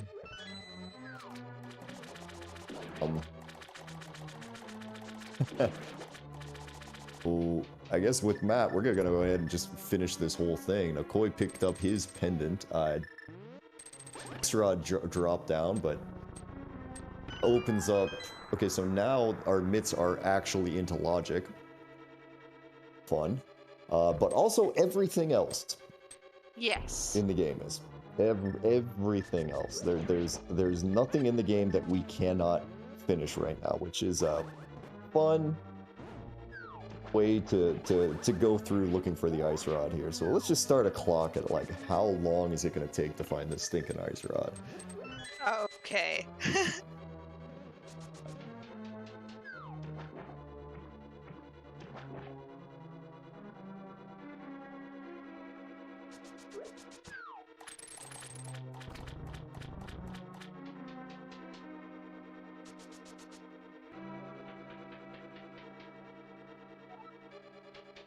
Okay, so let's go to the left side here. We're gonna find out exactly the location of our hook shot.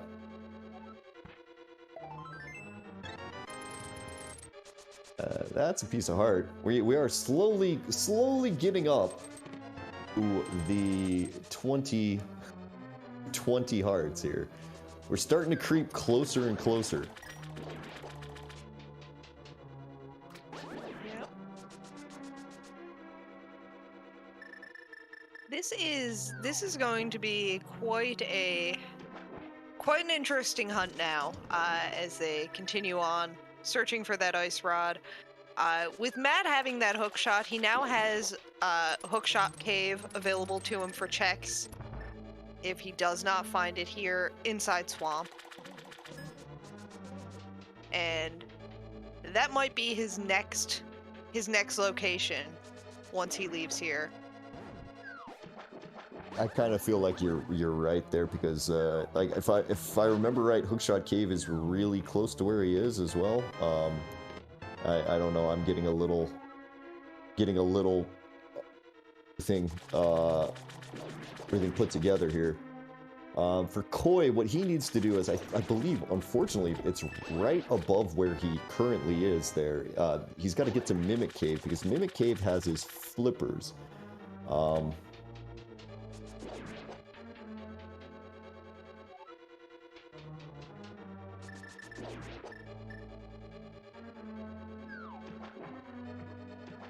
Well, they're letting us know that, yep, it definitely was the Hookshot Cave was the way that he got into Mire, so this is going to be pretty straightforward here. Alright, now we've got Koi onto right side GT. This is going to be 4 items.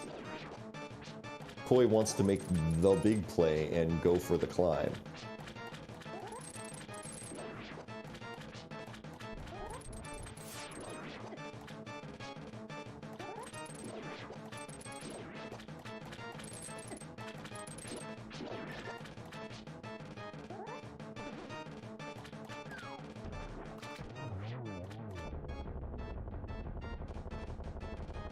Right, here we go. Big key to Ice Palace is in here, so let's open up another single item location. It wasn't in Swamp Palace. Argus didn't drop it. And it's not on the right side of GT. We've got 4 items here left.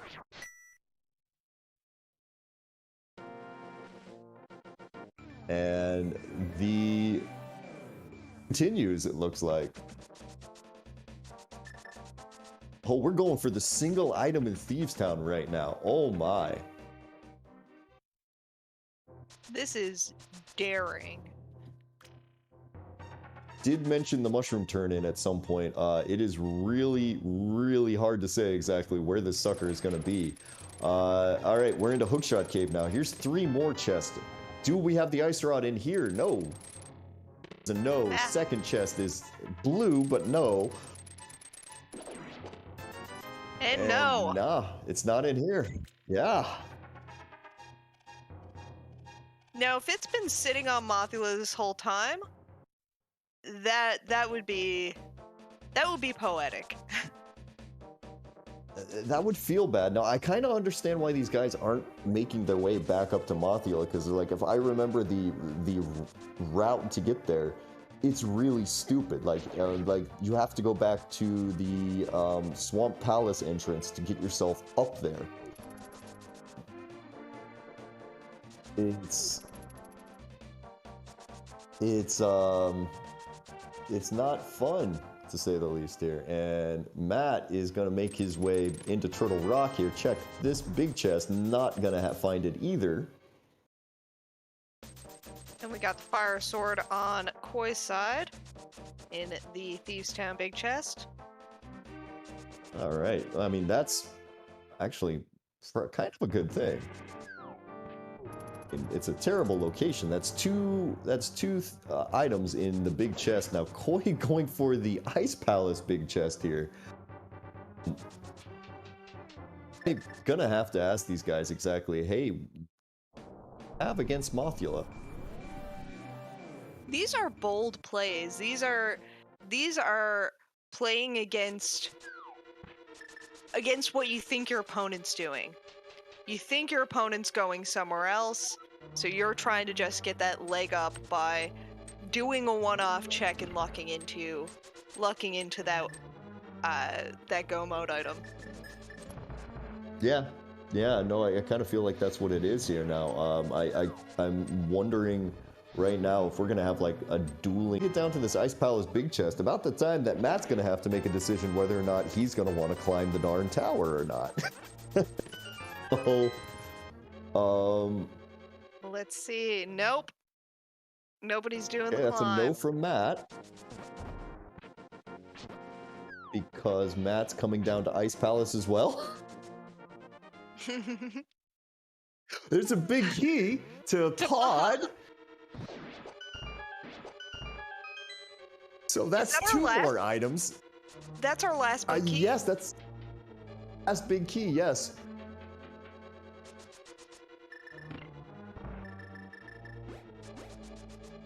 Oh, and Matt hasn't done Ice Palace, right? Okay, GFE, thank you. You're right. Matt hasn't done Ice Palace yet, so for him, this is actually smart. He's got to get the 3 items then here. And Koi's doing the climb. He came back. I don't blame him at this point. I mean, Koi is going to be able to get to the very top here. Now, for Koi, like, pretty much the only really terrible thing for him would be is if it turns out that it's behind Magic Bat. He can do one of two things. He can either, well, I mean, I know that's right. He can't. Okay, no, I take it back. The worst thing for him is if it's in validation chest, because he could technically Moldorm bounce across, be able to get to the Aga 2, finish that, and then go there. Koi does not hover, and Matt tried put like one tiny effort into hovering earlier and kind of basically decide that's really not something he wanted to do. Matt is realizing he doesn't need to kill those guys.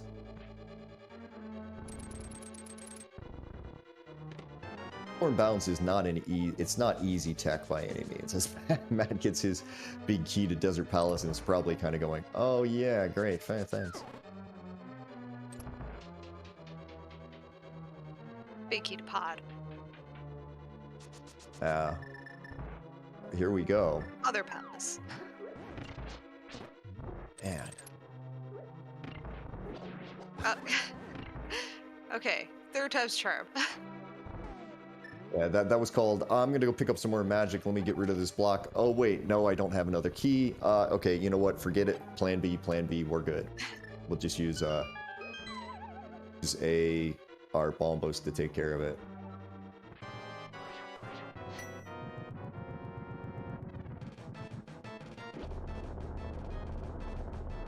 Oh yeah, Koi hasn't done Eastern Palace yet. No, there's some decisions have been made in this seed here. Yes.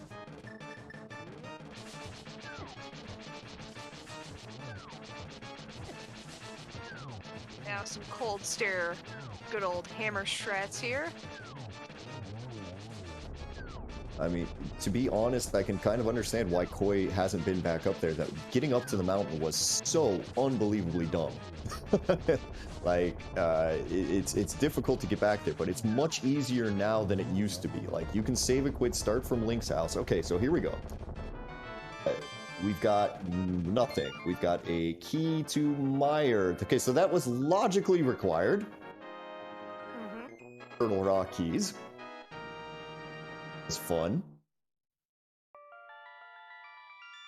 Matt took down Cold Stare.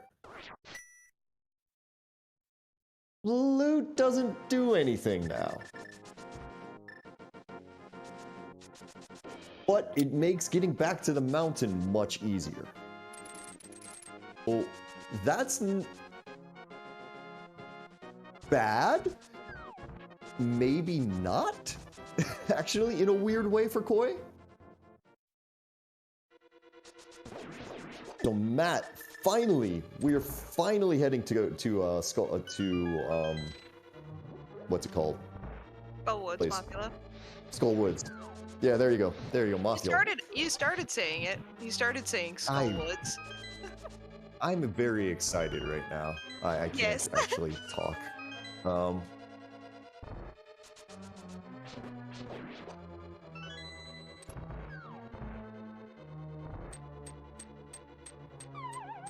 Koi about to turn in his mushroom. Matt is gonna drop into Mothula. Here's a big moment. If we find an ice rod here, that's gonna be game for Matt, pretty much. Though is right behind him now, all of a sudden, thanks to that flute.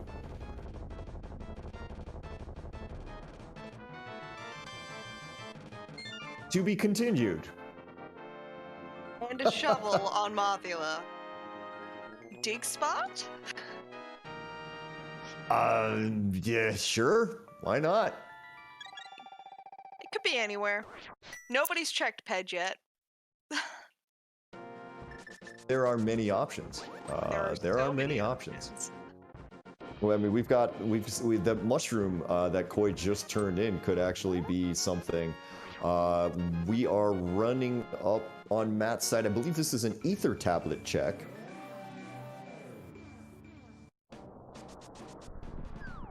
Nope. This is going somewhere else then. Matt did ether already. Okay, it's at this point, it's really hard to remember exactly what everyone has done. Okay, there's your mushroom. It's a sword. So we now know where all 4 swords are.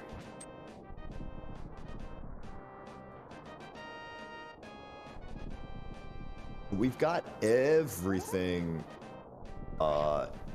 We know everything now. Except man, for a lamp. Matt, we don't know where a lamp is, which is just silly. All right, so this is gonna right onto the pyramid. The flippers are in Mimic Cave on the top of Death Mountain. From what it looks like at the moment, Koi doesn't need them. We don't know for sure though, because we are running very, very low on locations. I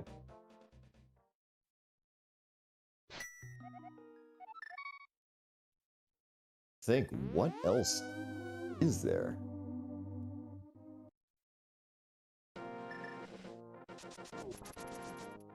I mean, time to finish pod, yeah. I mean, pod had your fire rod, maybe you go in there, it's actually got your ice rod in the big chest the whole time. That's going to be where Matt's headed, because he's got a better idea of where things are supposed to go than I do right now.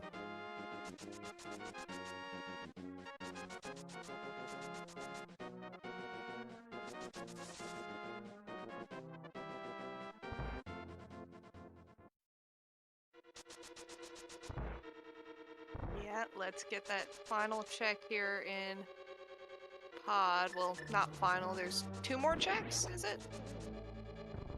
Yes, 2 more checks. Yeah.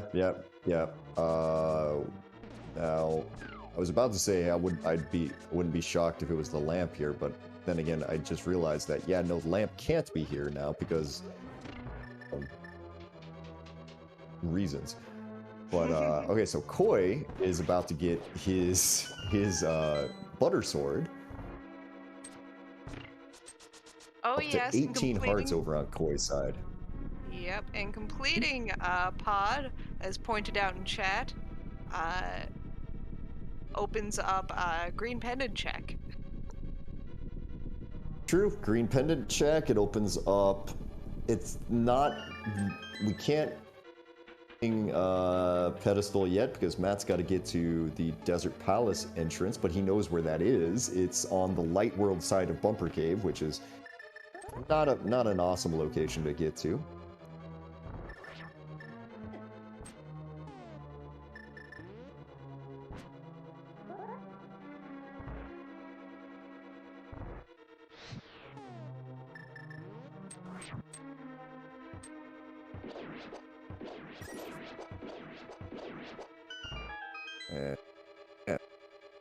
All right.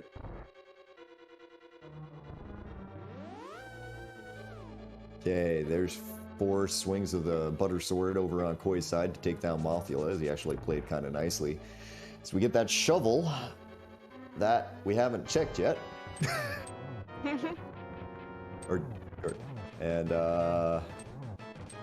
Yeah. Helmasaur over here on this. He has swamp marked as a crystal. Oh, you are right. That's does have that on his tracker. Oh, he just corrected it. Alright. And Helmasaur is not the answer, but we do get a green pendant. Matt will undoubtedly go immediately back in because he wants to go check that big chest.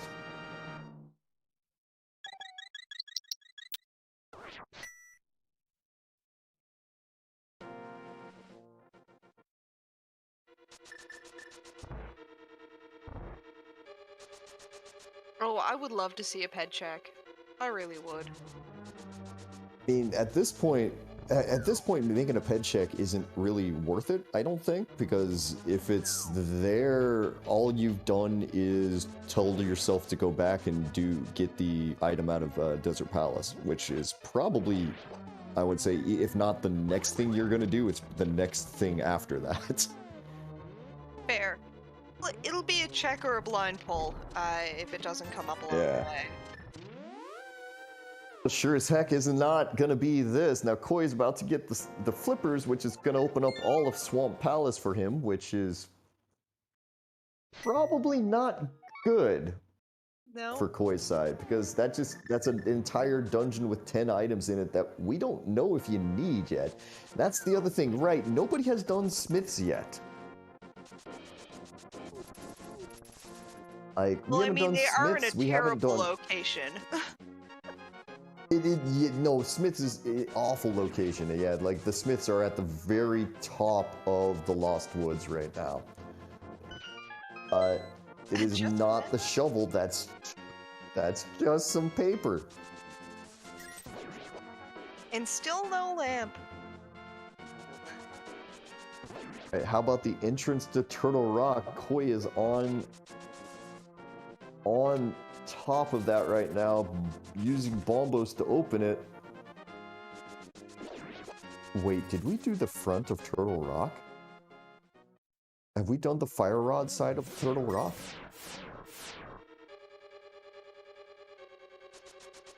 So the entrance for Turtle Rock is a bust?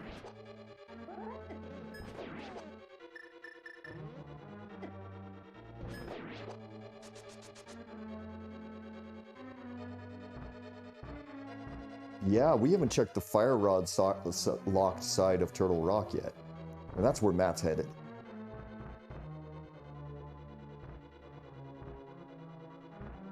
As Koi picks up a key to Skull Woods, which, oh, good. Puts Mothula into logic for him. Well done there.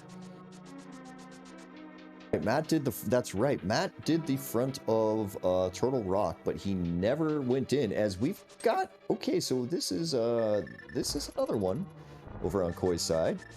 Meyer Shed, 50 rupees, and hey, there's our lamp finally.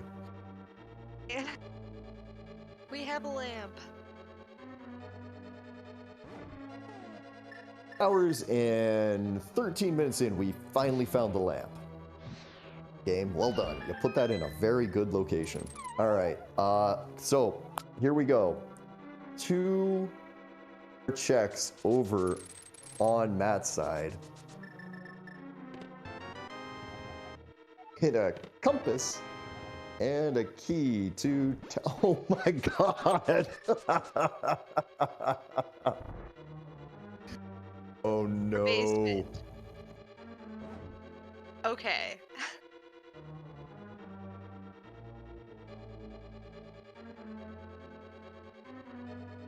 This is the problem when you get to this point of Crosskeys, right? You have everything. Which means you just don't know which of these which of these ones to chase after a point. It's just so... It's so rough.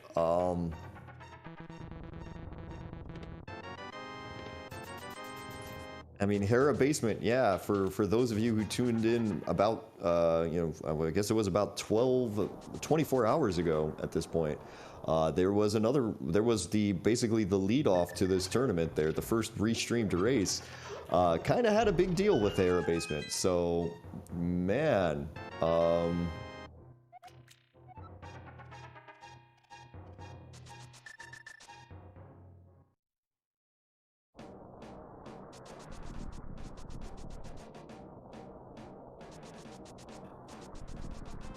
yeah, we're both runners are just at this point going through what the other person done and tried to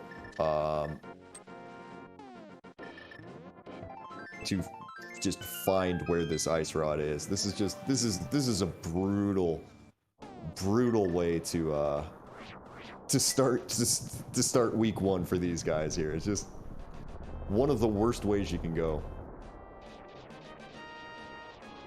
I kind of think that we might be seeing Matt climb GT here. So, I mean, even though it does kind of look like Koi's not in a great position because we know Swamp doesn't really have anything, Matt is basically next to GT.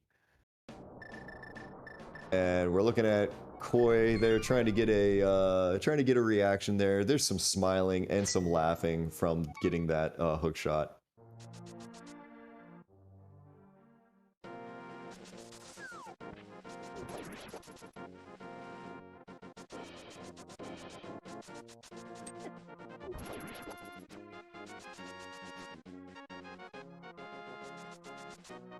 And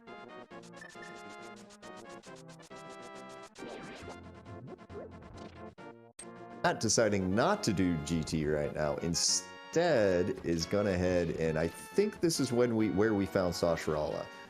So let's get this green pendant and give this a shot here. Yep. Nope. Oh my goodness. Okay. So yeah, all we really had is like basement. Smith chain. Smith chain. How to do Smith chain. Turn in your Smiths. They're your friends. The mitts. You had the mitts ages ago. Go and do it.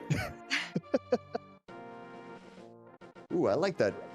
I like that nice run for from Matt there. That was quite nice here.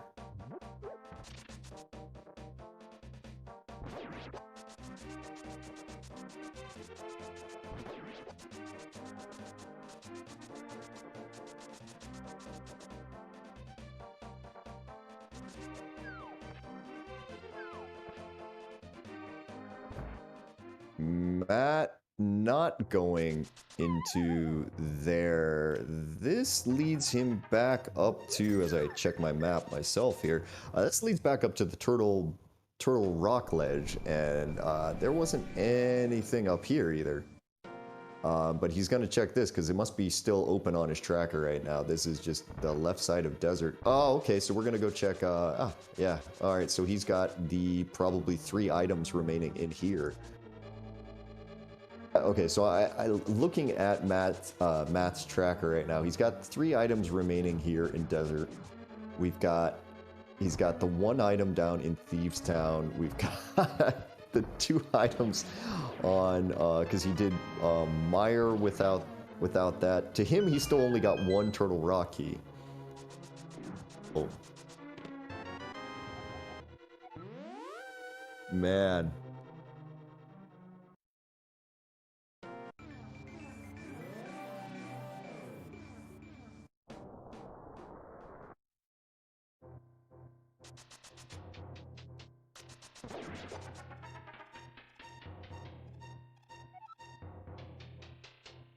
Well, on Koi's side here, he might just decide to go ahead and finish all of the dungeons at this point.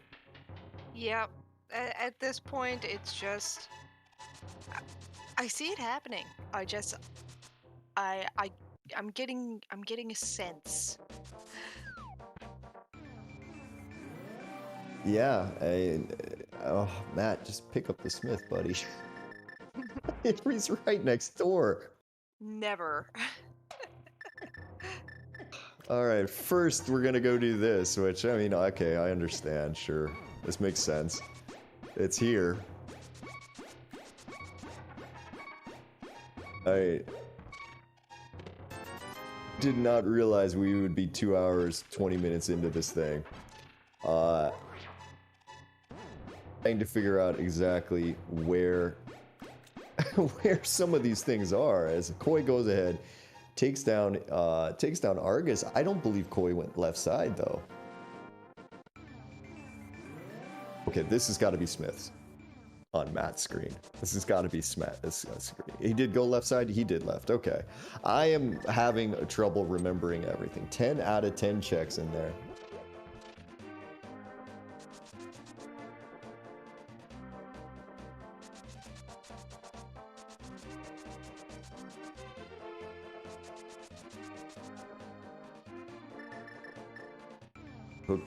Hook did kind of make Koi go, wait, what? All right, so we're into the, so Koi's, yeah, Koi is now doing the hook checks here. Not gonna get anything interesting. Nope. We're gonna get the Smiths on Matt's side. Matt does, I would say Matt has a bit of a lead at this point just because he's got some of these checks done, but I mean, we're still don't know where the ice rod is, so we'll find out. Is it on the Smiths? Nope. That's 10 arrows. You're here, Matt. Yeah, I think it's time to go check Ped because you're here. I mean, no, we're not doing it. Forget it. Nope. If you don't look at it, it's not real. It doesn't exist. Yep.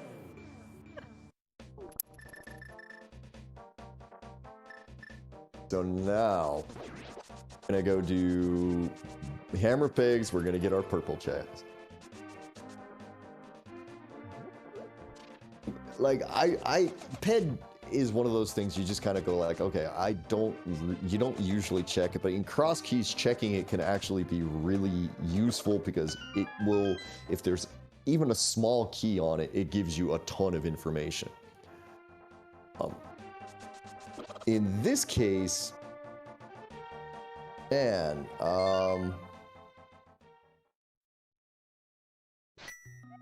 actually be the answer, which is hilarious to even think about. Okay. Chest. Those are some brightly colored trackers. I like it.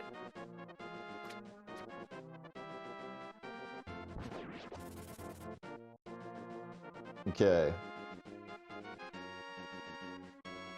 Finally made it our way down here. Gary gives us more paper. The most useless paper of them all.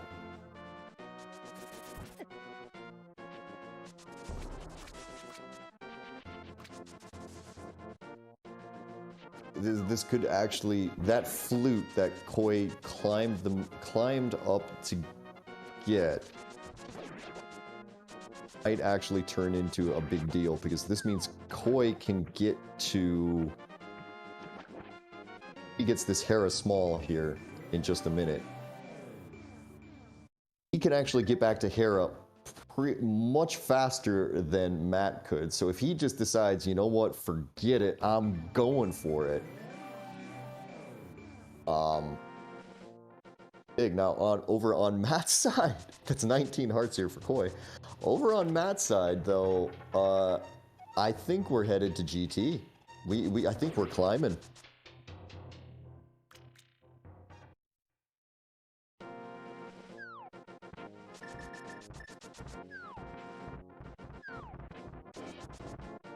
Hook shot out. We're going to right side Death Mountain. Boy picks up his small key to Hera.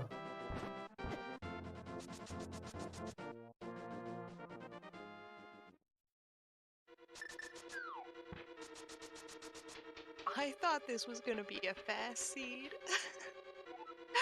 Oh my goodness. Oh, I love this game so much.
I have work at 8 a.m.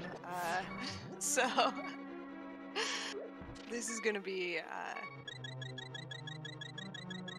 fun.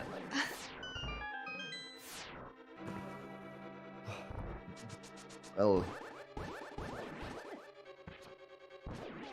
Yeah, this is you can just see on Matt's screen. This is just like, for the love of God, everything die, please, quickly. I want to get the seed done. Why isn't the seed done? Hurry up, get the seed done already. Just give me gosh darn rod. I mean, this is kind of crazy. Very nice Landmo 2 kill though.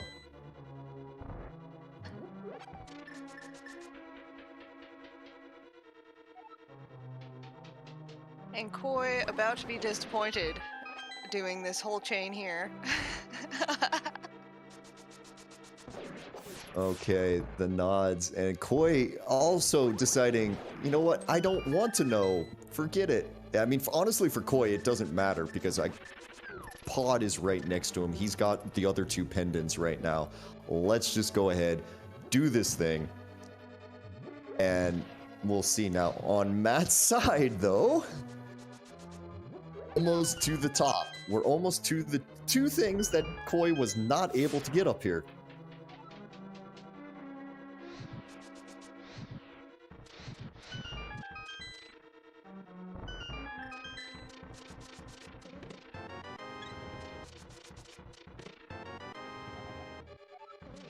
A small Kiedemeyer.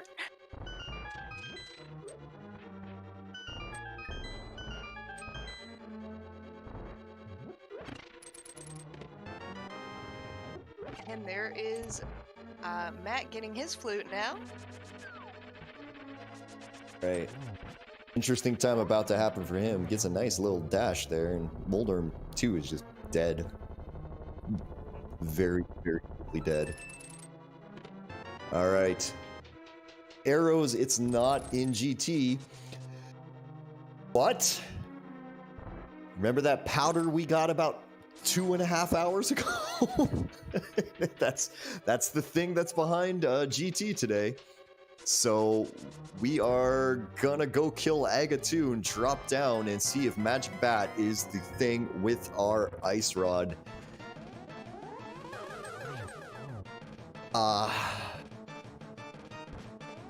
And if not, I'm gonna go to Hera Basement and then just feel silly. Very nice setup there from Matt to get the double.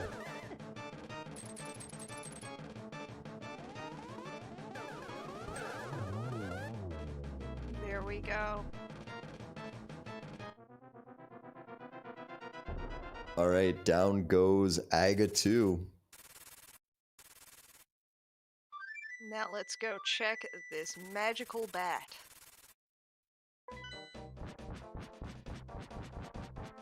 Yeah, no, for Matt, like, the problem is if it turns out that it's not Magic Bat, he's gonna have to probably go kill Landmo, which is on Bumper Ledge in Light World. Light World, so I don't remember exactly which one of the connectors it is. I'm sure Matt does. We'll see. All right, powders the statue. The bat comes out. down some lightning bolts and gives us the ice rod. It was Magic Bat. That's gonna do it.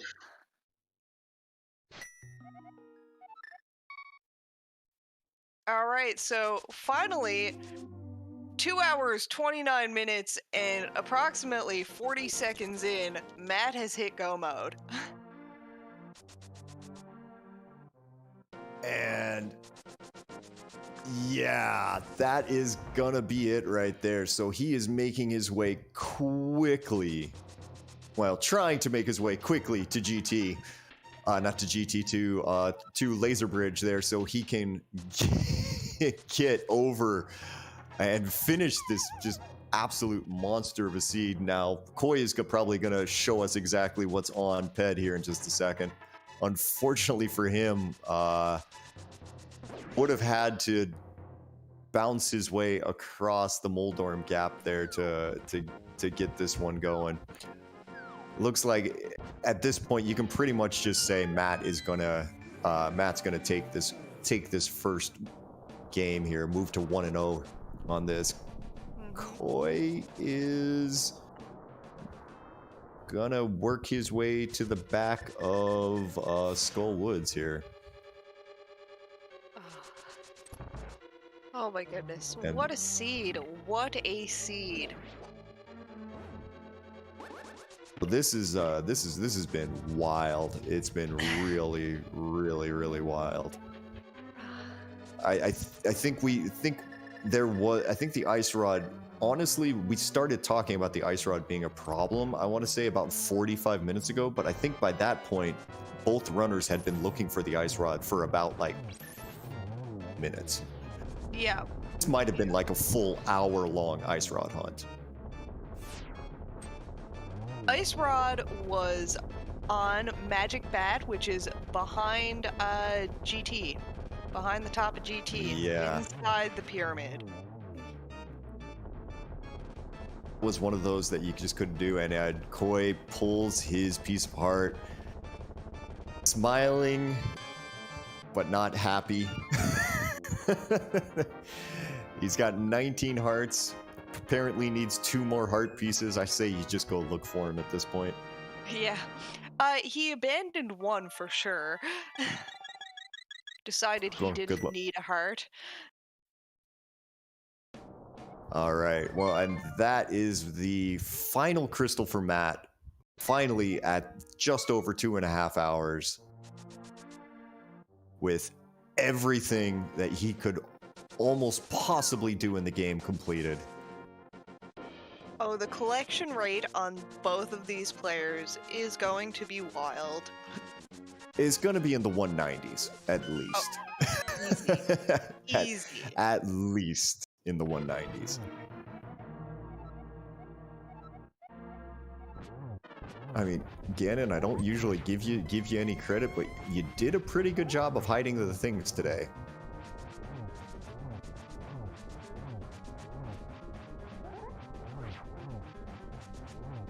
All right, Matt's setting up here for the 1-1.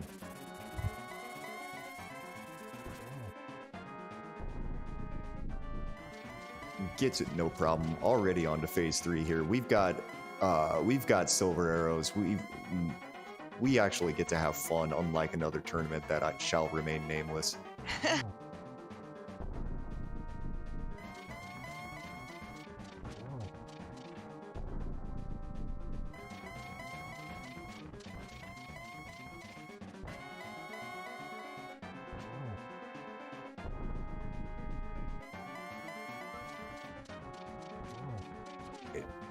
As into phase 4 here, just going to need to do this. Gets the torch glitz. Gets it a little high, though, so he's not going to be able to get a triple to finish off Ganon in the first shot. Goes ahead. This is shaping up nice and easy for Matt. Yep. Just be one last hit. There we go. Wait patiently for the bridge. Please don't fall. Don't be like me. All right. And yeah, go ahead, get your GGs into chat there for Matt7898 as he goes ahead and crosses the bridge, takes a giant sigh of relief, and finishes with a time of 2:34. 13. It's finally over. Well done there to Matt. GG's, GG's. Wow. That was wild. That was so good. I am so happy. I love this tournament. I need to stop signing up for late games because they always seem to run later than I would have ever anticipated. Yeah, I've done that more than a few times myself, and yeah, especially with Crosskeys, you're like, oh, it's gonna be that they're gonna be done in like 2 hours and 10 minutes. 2 hours and 30 minutes rolls around, and you're just sitting here going, I should not have done that. Yeah, But, it's all right though. It's all right. I mean, this was kind of crazy here. I'm trying to remember if you can help me here for a second here. When did we? I feel like we got that GT big key extremely early in this seed. Oh my goodness, we got that GT big. That was early. It was. Yeah. So I mean, there might have been a little bit of a hint that was what you wanted to do, but man, even then, it's just one after another there, trying to find, like, we were so stuck for the longest time, and we're now joined in the commentary booth there by our winner today there, matt7898 there. GG's there, bud. Hey, GG's, Matt. GG's. Yeah, that That was wild. that was awful. Oh, that moon pearl It looked- sequence was just absurd. Like, I mean, one thing I hate doing is bunny walking, and I just will refuse to do it for as long as possible. And when it's required like this, but even like who's gonna walk all the way down to the swamp entrance? We're now joined in the I don't commentary know. booth there by our winner today. There, I mean, just I was trying to figure out what was worse. It was like, GG's, okay, Matt. hey, you get like That you was start off in the wild. game, right? Two of the first 2 checks you do there are going to be item caves. You end up with red mail. It's like, oh, that's nice, except if the moon pearl and the mirror are really late. Yeah, it's some and awful. then it's not so good. That was. I mean, Yeah, I don't know. I should have done the GT climb earlier. I should have done it right after ice. Like, that was definitely a mistake. But at that point, I was just like fried a little bit just from the kind of the ridiculousness of the sequence. item caves, you end up with red mail. Yeah, like, it that's was nice, available except if the early, moon pearl but and the mirror are it's really just- late. It's one of those things that you just assume you And don't then need. it's not so Magic good. Bat doesn't seem. It's one of those things you don't want to I work mean- for. Yeah, but the other thing was that because I went to Swamp and got the hook shot, right? And when I beat Swamp and I saw it was a pendant, I was like, oh no, this might have all been for nothing, right? Especially after I went back to Hookshot Cave and got the items that are there. And so there was still Yeah, it 2 was- items it was left that were available early, fully hookshot locked, but and it's just- I it's probably one of should have those gone to things those that 2 you items, just which are assume you obviously don't need. the Magic Bat Moldorm doesn't chest seem- and the Magic Bat it's one of a those little things you bit don't want earlier. to work for. Just a quick question for you.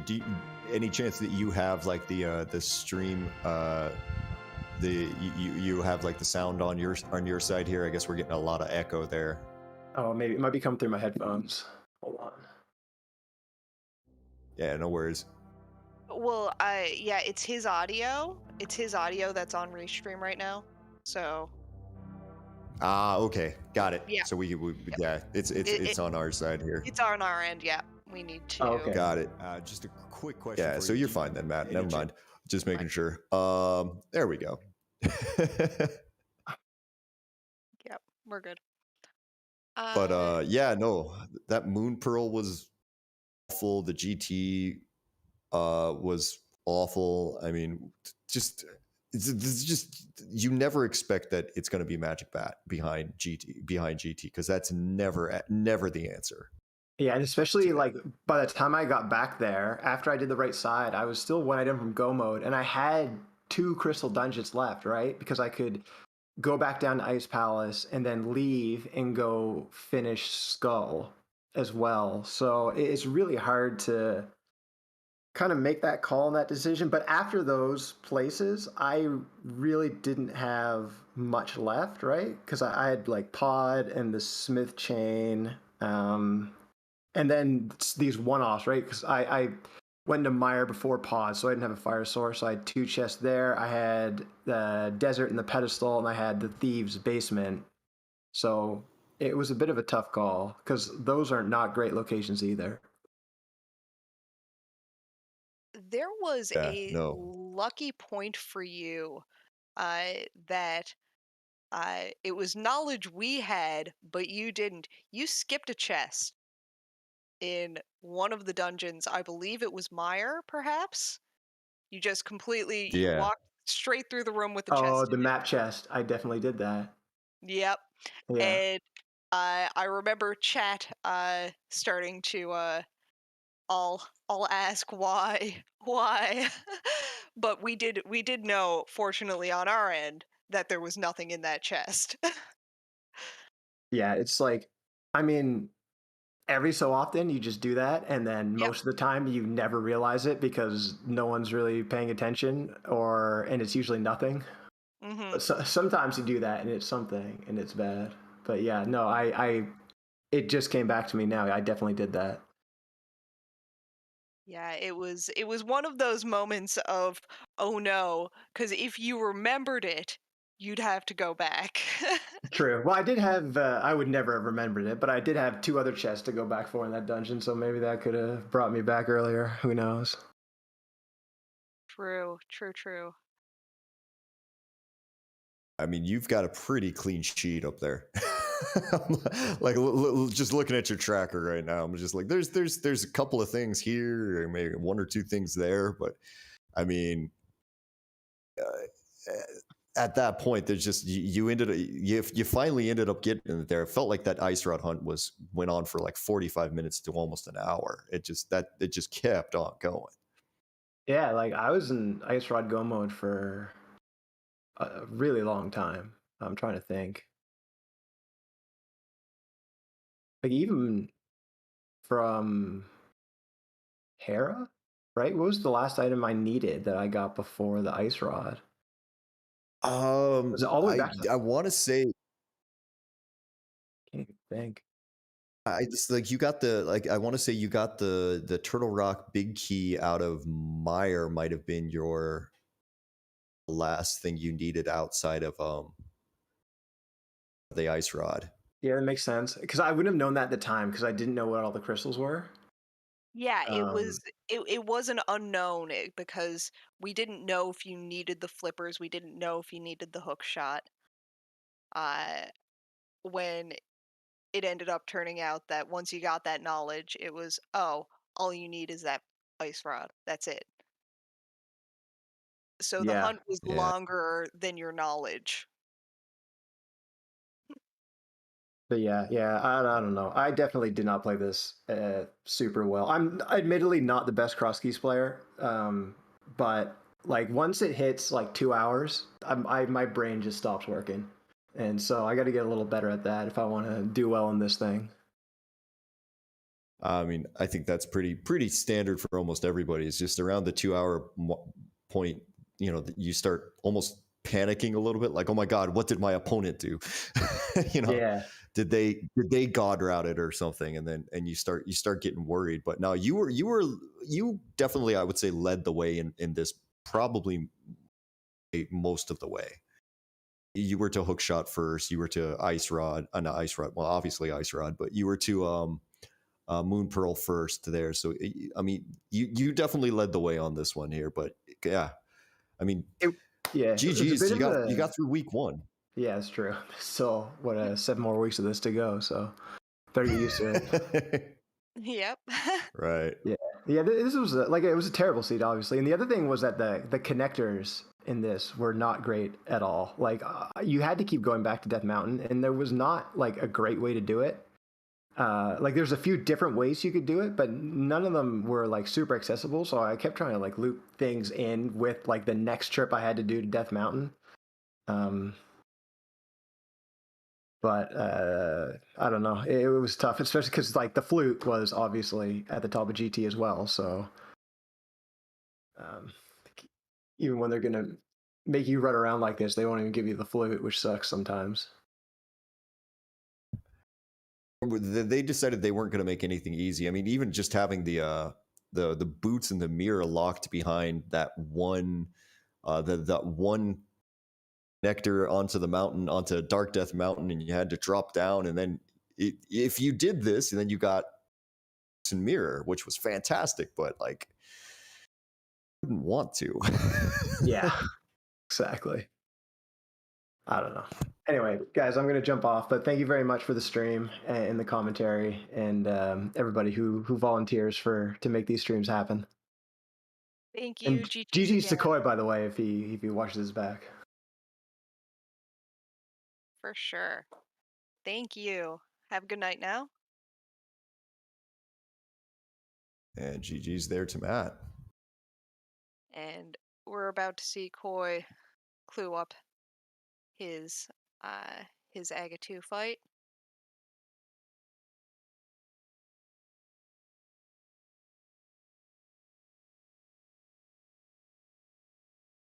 And probably going to get a good reaction out of him the moment that we see this ice rod pop up on his screen here.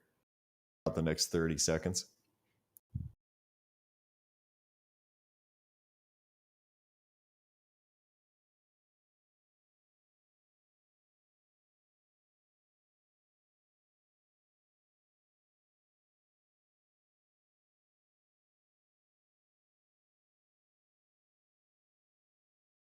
Yeah, let's see now. Get into that magic bat. It has to be this.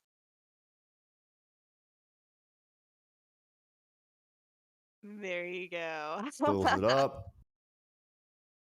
That is an angry smirk on his face. He was there. An angry, he was angry just smirk. there. Mm-hmm. Yeah. He was so close to getting it.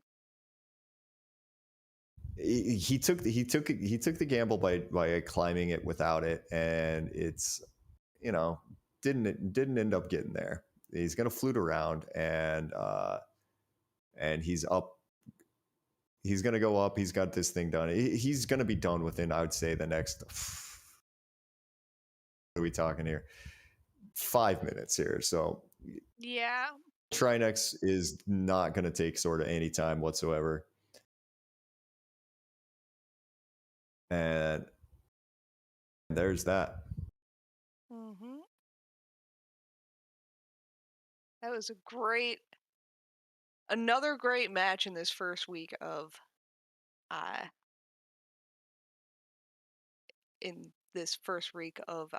the tournament here for Crosskeys 2021.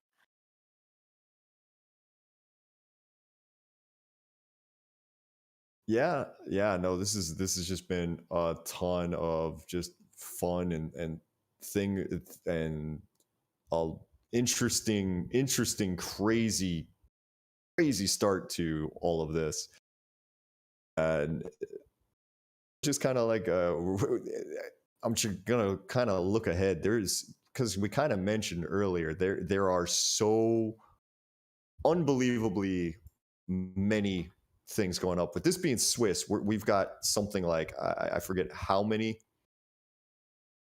different matches a week is that going to be for us. It's something crazy like there's 168 70 plus matches. 168 competitors, so 84 matches. 84 matches a week. 84 matches a week, upwards of 672 in total. Oh my. Yep.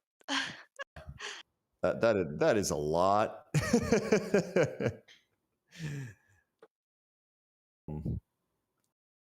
Head here. It looks like we've got a couple on queued up for restreaming later. It looks like starting at 9 a.m. in the morning Eastern time here, we're gonna have got a one marked on the restream for it's Bonta versus Alkaline, I'm gonna say.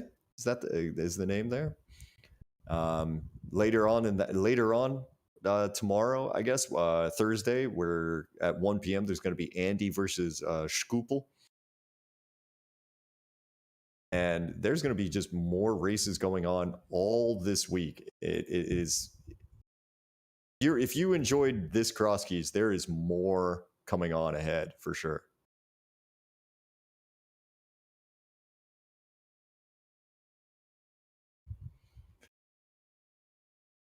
Boy, getting into his Ganon fight. Yeah, we'll see this finished up now in short order with a butter sword and silvers. Won't take long.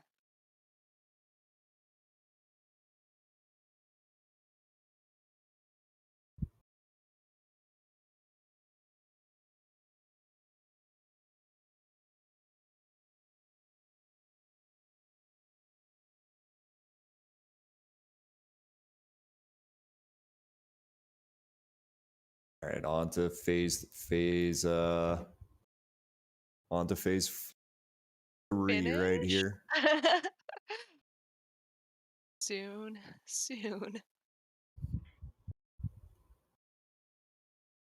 Okay, there's one. Sets it up a little bit low there, so it's not going to be able to. Well, going to go for it. Ow!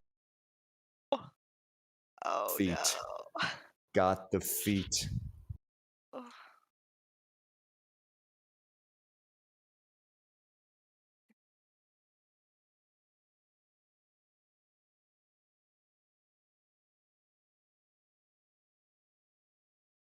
That's rough.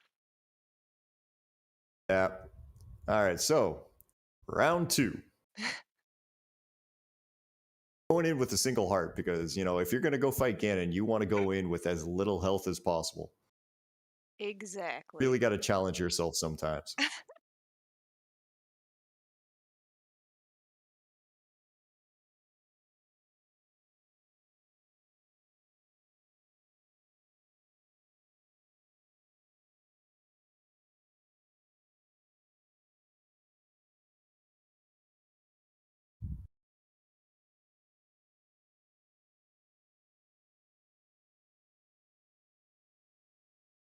All right, into phase 3. Ganon's going to give us a little bit of warps here. Maybe he's going to set himself up even nicer so we can kill him even faster. Okay, going to get the one shot. Koi's setting up for the fire rod shot. Okay, doesn't get the torch glitch, but he's could have just waited for Ganon to come down, but for this again. The double. Oh. Okay, now just going to be patient here. Finish the sucker off. There we go. And finally. There you go. There. GGs. Get your GGs into chat. Oh.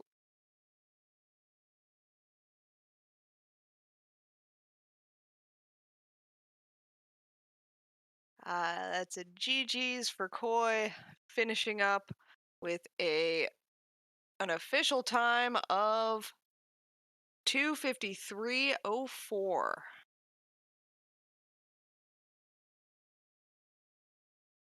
Unfortunately, it's going to drop Koi to 0-1 for this in this first week. But with this being Swiss, 0-1 really doesn't hurt you too much there. You're still going to be able to crawl back in. All you need to do is go on a winning streak, and you're completely fine.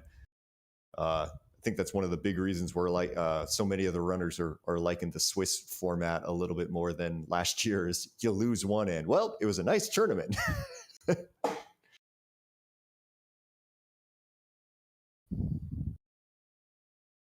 Yeah, man, that ice rod.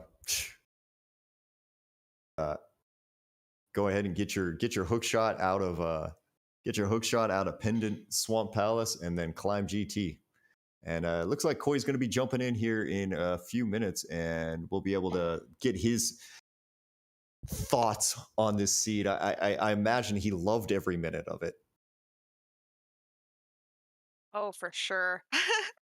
we'll get we'll get those thoughts, those feelings, those frustrations.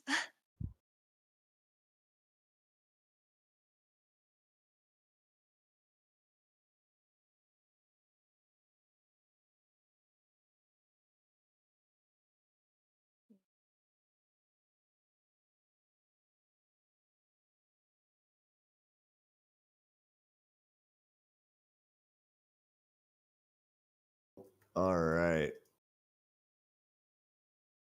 We're just working out a little bit of technical stuff here in just a minute here as Koi's gonna jump on in over to this Discord. But yeah, so if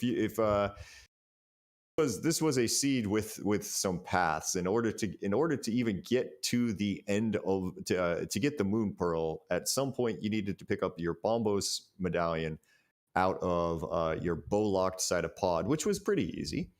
And then the other option, and then after that you would have to go to a unbeatable Eastern Palace, sword, all of that, get your moon pearl out of ice. And Koi's now joining us here in the booth there. GG's there, bud. Yeah. GG's. Literal last location ice rod go mode. So fun. It was a messy spot. It was a messy seed. My fate was sealed as soon as I went into GT without the hook shot. The second I decided it was worth climbing without the hook shot, there was no way I was ever going to win, because I can't go back, right? Like, it's 2 items for 5 minutes. I can't go back ever for any reason ever. Yeah, those items do not exist anymore as far as you're concerned. It was a shame, man. Like, you guys spent such a long time looking for that darn ice rod. I think it was like we were talking to Matt earlier. He said GG's, by the way, is like 45 minutes or so at least looking for that ice rod. I think that's what we were counting. It's been a long time looking for the swamp small, the flippers, and the hook shot too, because I mismarked my tracker. But I figured out I messed up before that, and then I realized that whole time I was only looking for the ice rod. Yeah, it was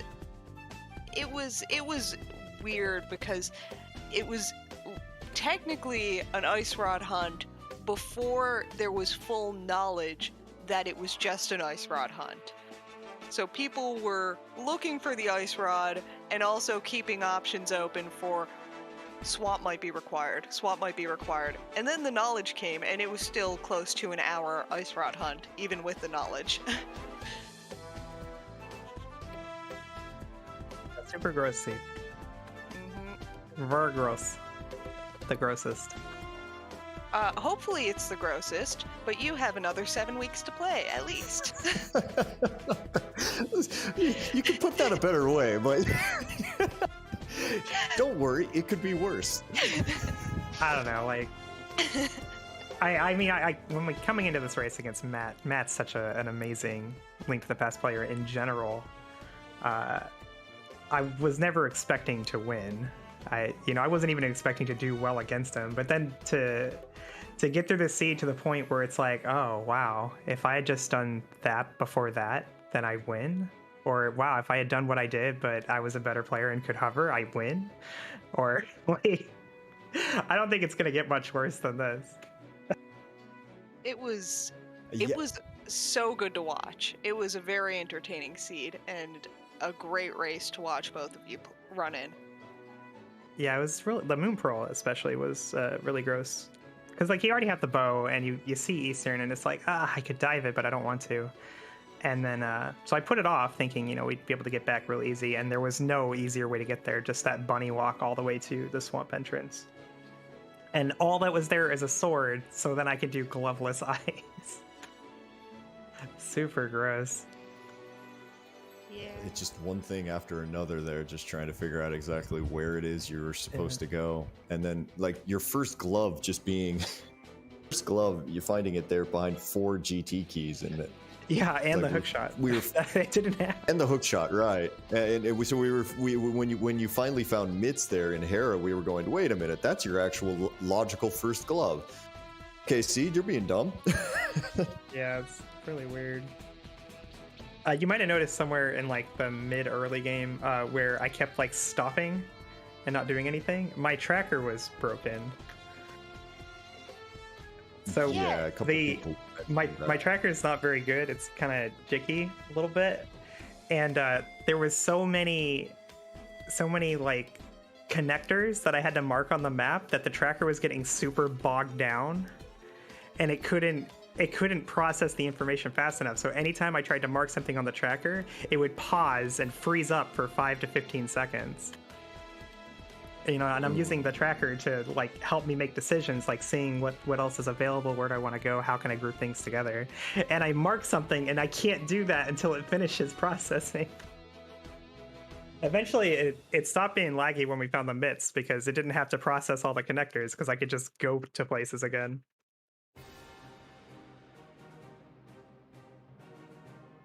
Yeah, no, I mean, that whole thing it took so much little things there. I'm watching your collection rate come up the screen, and if you're not over 200, I'm stunned. Dude, There well we go. done there, bud. 202.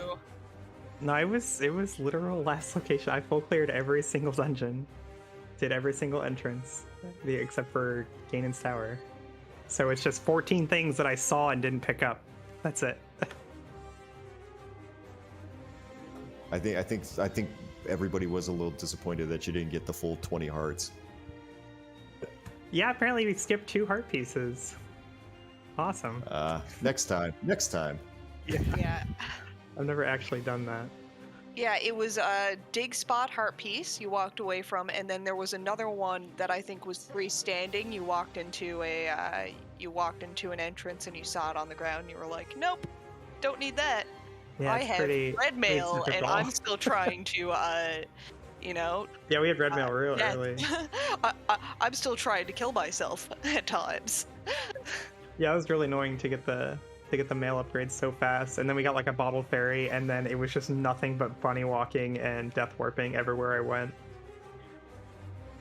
Yeah. Oh my goodness, that was awesome. That was so entertaining to watch. A torturous seed, but it was very well done by both you and Matt. So GG's again for that, I gotta say. Did Matt hover GT, or did he get the hook shot Nope. before doing that? He got the hook shot before doing Oh, that. he had the hook shot. Yeah. So he didn't get the flute until he was done. Yeah, I might have waited to go to GT if I had gone to Eastern first, because like that was the whole thing. I had to go to Eastern to get the Swamp Small Key, and then from there you continue over the top of the mountain to get the flippers, and then as soon as I got the flippers and the Small Key, I went straight to Swamp. Maybe if I had done that first, I would have waited to go to GT as well.